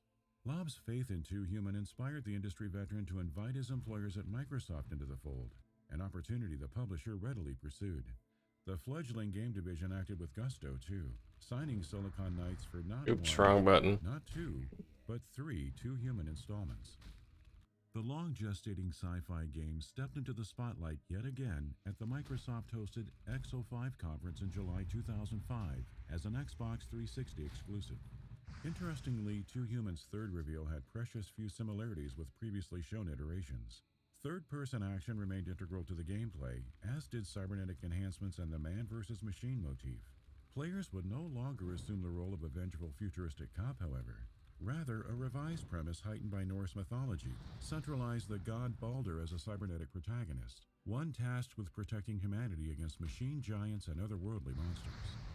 The new and supposedly improved narrative arc couldn't be contained in a singular entry, hence Microsoft's early investment in a two-human trilogy. In a GDC 2006 interview with Wired, Dyack likened his team's vision to Peter Jackson's Lord of the Rings, noting that a complete three-part story had been orchestrated from the start. Video games demanded a similar level of long-term commitment, he argued, and since interactive experiences typically required several years of production, Silicon Knights produced the first game and its sequel in parallel. The follow-up, of course, never so much as received an official announcement. I think the big thing about this game has been kind of rumored to be in existence for over 10 years. Is this correct? Yeah, 12 years. 12 years. Now, obviously, there must have been some technological reasons why you couldn't do it then, and then what is happening now that you can make it come to life? Well, the exciting thing about now is with the Xbox 360, we've always wanted to make entertainment the dominant form of entertainment for this century, and with the 360, we can actually now create production value that is competitive with the movie theaters. So now, if you look at some of the graphics in the game while you're playing, we can make it look lifelike and realistic, and at the same time, with an interactive camera system, we can make it look like Hollywood. So. All right, and I think I should point out that in the very end. Dennis Dyack harbored lofty ideals about the way in which critics and players might perceive Two Human. Throughout various interviews, he expressed thoughts of the project potentially establishing a new gold standard that would put to rest the age-old question of whether games warranted recognition as an art form. He hoped Two Human would erase the gap between gameplay and story, for instance, given its so-called Hollywood production values. Even the works of Shakespeare garnered a shout-out, with the studio president lauding the bard's ability to inject dirty jokes into his plays for commoners, while simultaneously employing cerebral metaphors to engage aristocrats. Two Human, Dyack alleged, played host to similar storytelling complexities. Few people were impressed, evidenced in responses to the action RPG's E3 2006 showing, which ran the gamut from mixed to negative. Outlets across the industry criticized the poor frame rate, lack of camera control, and less than stellar graphical quality. Yet EGM's negative coverage endured the bulk of Dyack's ire. The developer appeared on an episode of the EGM podcast in 2007, ranting at length about the publication's preview.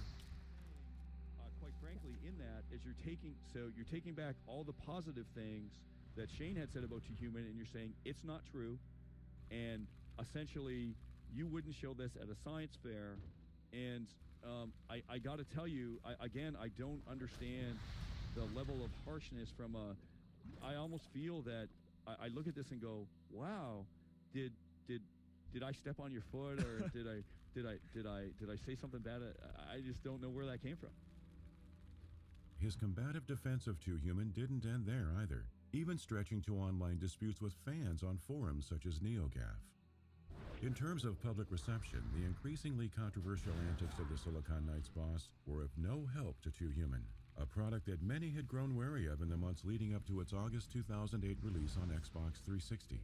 And after roughly 10 years of development hell, multiple delays, and at least 3 reboots, the sci-fi fantasy hybrid landed with a resounding thud, offering a below-average to middling adventure that left critics and players feeling as though the prolonged build-up had resulted in nothing of consequence. Bitch. The issues that beset the experience were numerous, from an unstable camera and technical woes to repetitive gameplay and broken co-op promises. Two Humans' narrative largely received lukewarm reception, though most agreed it suffered from the absence of a well-rounded payoff, the perils of a tale designed for a 3-game arc that never materialized. But these shortcomings merely represented the beginnings of a once-storied studio's early demise. But that wasn't it. Unreal Engine 3 uses a per-pixel lighting model, which allows for advanced effects like high dynamic range lighting, as you can see on this fountain. Assets in this scene were constructed in 3 steps. First, we built a Silicon Knights signed a licensing agreement with Epic Games in 2005. Oh, I gotta see this tech demo. Unreal Engine 3 was the bee's knees.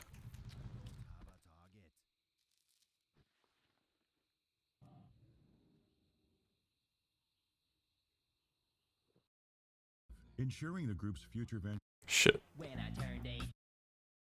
Shit. Where is it? Offering a below average to middling adventure. Unreal Engine 3 uses a per pixel lighting model, which allows for advanced effects like high dynamic range lighting, as you can see on this fountain. Assets in this scene were constructed in 3 steps. First, we build a very detailed Silicon Knights signed a licensing agreement with Epic Games in 2005, ensuring the group's future ventures would exclusively run on Unreal Engine. I remember that. Future ventures would Tech demo with the what are they called? Fountains, I guess. would exclusively run on Unreal Engine 3. Seems like just yesterday, man. Early on, commending its flexibility and ongoing updates. This honeymoon phase came to a screeching halt in July 2007 when Silicon Knights sued Epic for breach of contract, alleging the latter hadn't completed Unreal Engine 3 and used licensing dollars to fund Gears of War. Epic swiftly filed a countersuit, issuing a statement that argued the Canadian company knew of the engine's limitations and had no right to make modifications.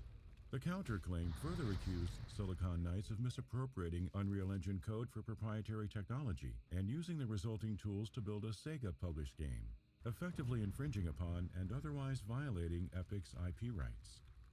In May 2012, proceedings involving the original lawsuit and counterclaim ended in Epic's favor. Judge James C. Deaver III ruled that Silicon Knights deliberately and repeatedly copied Epic's copyrighted code, a transgression compounded by the studio's removal of copyright notices in an attempt to pass off the code as its own. The court awarded Epic Games $4.45 million in damages. Deaver's ruling also ordered the destruction of unsold copies of Two Human and Silicon Knights' 2011 RPG, X-Men Destiny. This mandate applied to other in-development projects, reportedly forcing the cancellation of Two Human 2, Eternal Darkness 2, and a Silent Hill-style survival horror title for Sega.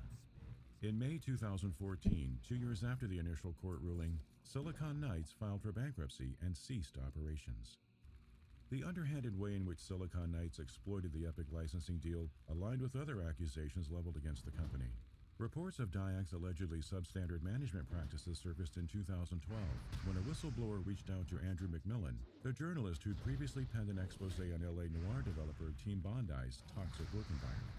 After speaking to the whistleblower and 7 other ex-staffers, McMillan wrote a piece for Kotaku detailing what reportedly went wrong with X-Men Destiny. Some of the claims overlapped with Two Humans development. The whistleblower asserted that many of the Team Bondi allegations applied to Silicon Knights. Like LA Noire's Brendan McNamara, Dennis Diac supposedly thought little of his employees, often referring to artists as easily replaceable. A self-described benevolent dictator, Diac was said to rule the company with absolute power. He made examples of those who offended him, for instance, and boasted an irrationally competitive personality, believing people were either for or against him. And though many attribute Silicon Knights' biggest success to the Nintendo deal, McMillan's sources insisted the studio had thought of the publisher as oppressive. Former employees, on the other hand, argued that Nintendo played an integral role in the triumphs of Eternal Darkness and Twin Snakes. Still, Diac generally perceived all publisher relations as parasitic and wasted no time in stringing them along. Silicon Knights' approach thus began by signing a contract for a fairly low amount, promising to deliver massive, fantastical worlds. As an added bonus, Eternal Darkness' critical acclaim provided the perfect leverage during such dealings. This tactic apparently helped the company broker agreements with Microsoft, Sega, and Activision. To give the impression of steady progress on the agreed-upon project, several sources stated Silicon Knights would spend months sending assets to its partner. The materials included concept art, character models, and the like, even though the content carried little weight in the grand scheme of things. Diac's fickle directing style only exacerbated the situation, further delaying updates to publishers. Then the requests for 6 to 12-month extensions would start, drastically increasing the game's budget. It's no wonder, then, that Two Human formerly counted among the most expensive games ever made, with an estimated budget of over $60 million.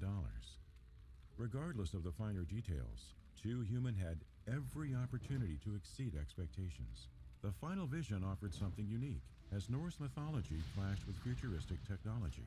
More than one major publisher supported the project, giving the studio free rein to explore its dream game to the fullest extent. Due to mismanagement, hubris, or another unknown factor, Silicon Knights squandered these opportunities, leaving behind a meager experience that many waited 10 years to play, only for it to have largely been forgotten shortly after release. A true tragedy indeed.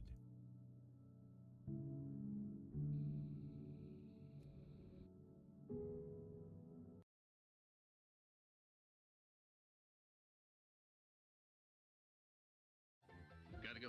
Hey, guy, you're the first serious gamer I've seen all morning. Check this out. Brand new 16-bit Super Nintendo with Super Mario World. Wow! What's this one? Oh, this is a Sonic the Hedgehog from Sega Genesis. Hey, look at these radical colors, huh? AAA game publishers have always chased the success of the industry's latest trends, a phenomenon that inspired the creation of an exorbitant number of Grand Theft Auto clones throughout the 6th and 7th console generations.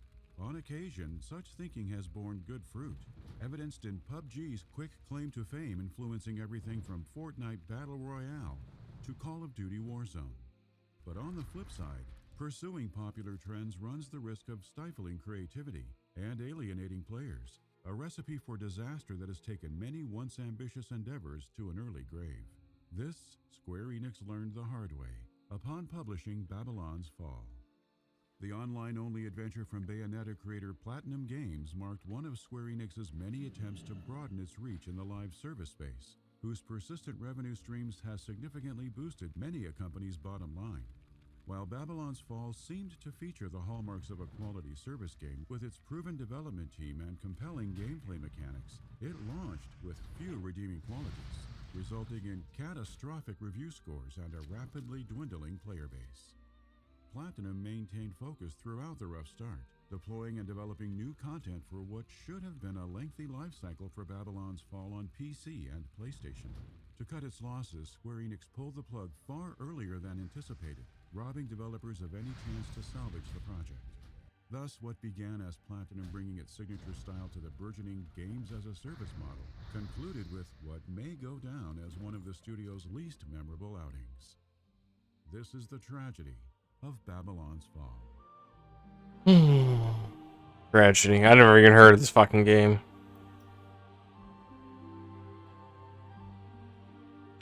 It's when you find out your uncle's dead and you never even knew you had an uncle.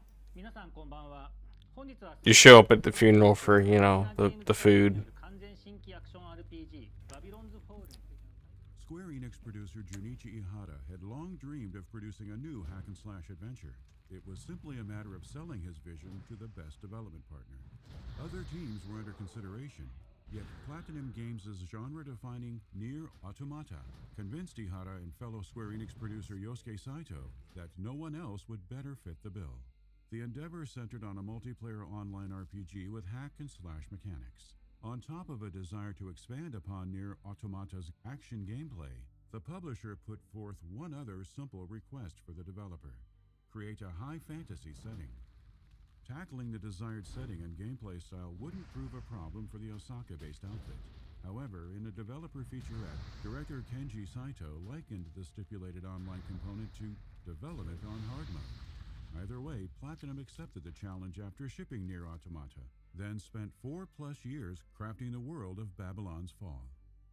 Though there were inclinations to follow the path of traditional hack-and-slash experiences, experimenting with the formula seemed ideal in some cases. For example, lead game designer Isao Negishi noted such games typically allowed users to build characters by combining weapons, armor, and skills. Babylon's Fall instead boasted battle actions that activated certain abilities to draw out the player character's strongest powers, thereby opening the door for builds structured around evading attacks with pinpoint timing and the like.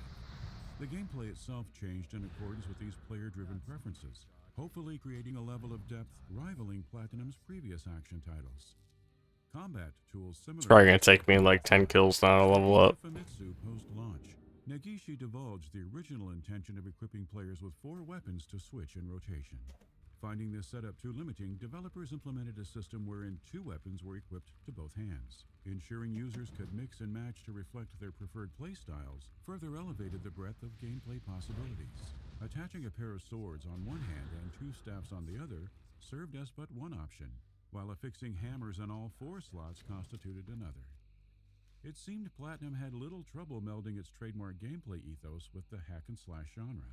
But Square Enix's request for a high fantasy backdrop demanded a different set of eyes, particularly with respect to the visual style that would set the tone and tenor of Babylon's Fall. I've got high hopes for you.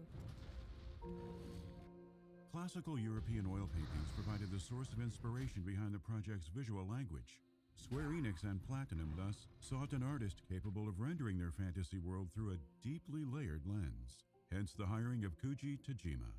The companies considered Tajima a perfect fit for the character designer role, though his credentials were predominantly comprised of live-action films such as Terminator Dark Fate and Blade Runner 2049.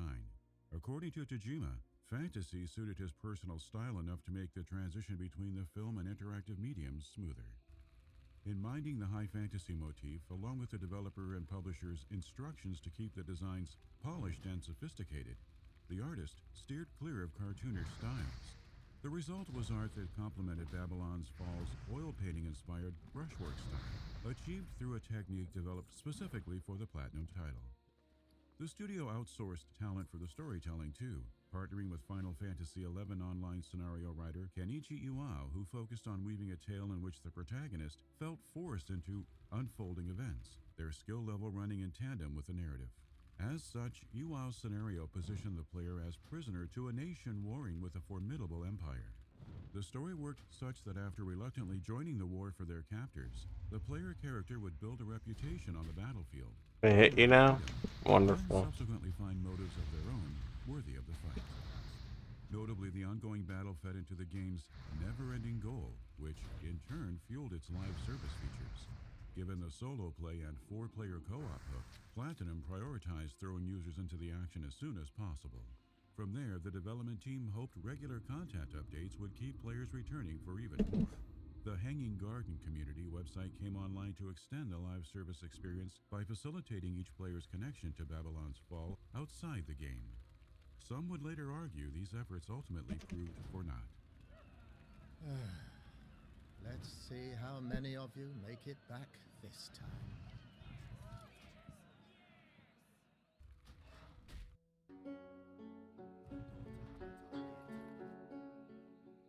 Square Enix and Platinum Games announced their second partnership at the former's E3 2018 video presentation. The project bore a 2019 release window for PC and PS4, but barring these details, the developer and publisher shared precious little about what Babylon's Fall would entail. Even the reveal trailer only teased the bare minimum. It's less than 2-minute runtime cycling through a series of far future dates before pausing at 2 nights duking it out, then transitioning to 4 silhouetted nights standing side by side. In-game action finally sat front and center in the first gameplay trailer showcased during PlayStation's December 2019 State of Play. The over-the-top hack-and-slash combat, mixed with footage of a larger-than-life boss character, left quite the impression on viewers who still knew next to nothing about the adventure, yet eagerly awaited its eventual arrival, which took longer than anticipated. Though initially scheduled for a 2019 rollout, Platinum spent much of the year keeping Babylon's Fall under wraps. Speaking with JP Games, director Kenji Saito admitted the first delay and lack of promotion came down to the team battling unexpected challenges with certain game systems and post-launch arrangements, all new territory for the crew at Platinum. Fitting the studio's hallmark action into a persistent online mold brought its fair share of growing pains too. The addition of a PS5 version and well, hurry the fuck up. pandemic's impact on production I want to be ready for bed in 40 minutes. And you're not even home. the 2022 due date. But while the limited promo may have allowed for a greater focus on creating the game itself, it also let the public draw uninformed conclusions. As a result, pundits and hopeful players alike walked away from the late 2019 gameplay reveal thinking Babylon's Fall would launch Finally. another of Platinum's single-player adventures. The E3 2021 announcement of live service features was met with surprise and disappointment. Speculation that Square Enix had tacked on the service angle at the last minute took root, yet producer Junichi Ihata maintained the online-only features came baked in at the start. Regardless, the beta sessions that followed E3 2021 indicated Platinum's attempt at breaking into the oversaturated games-as-a-service space had missed the mark.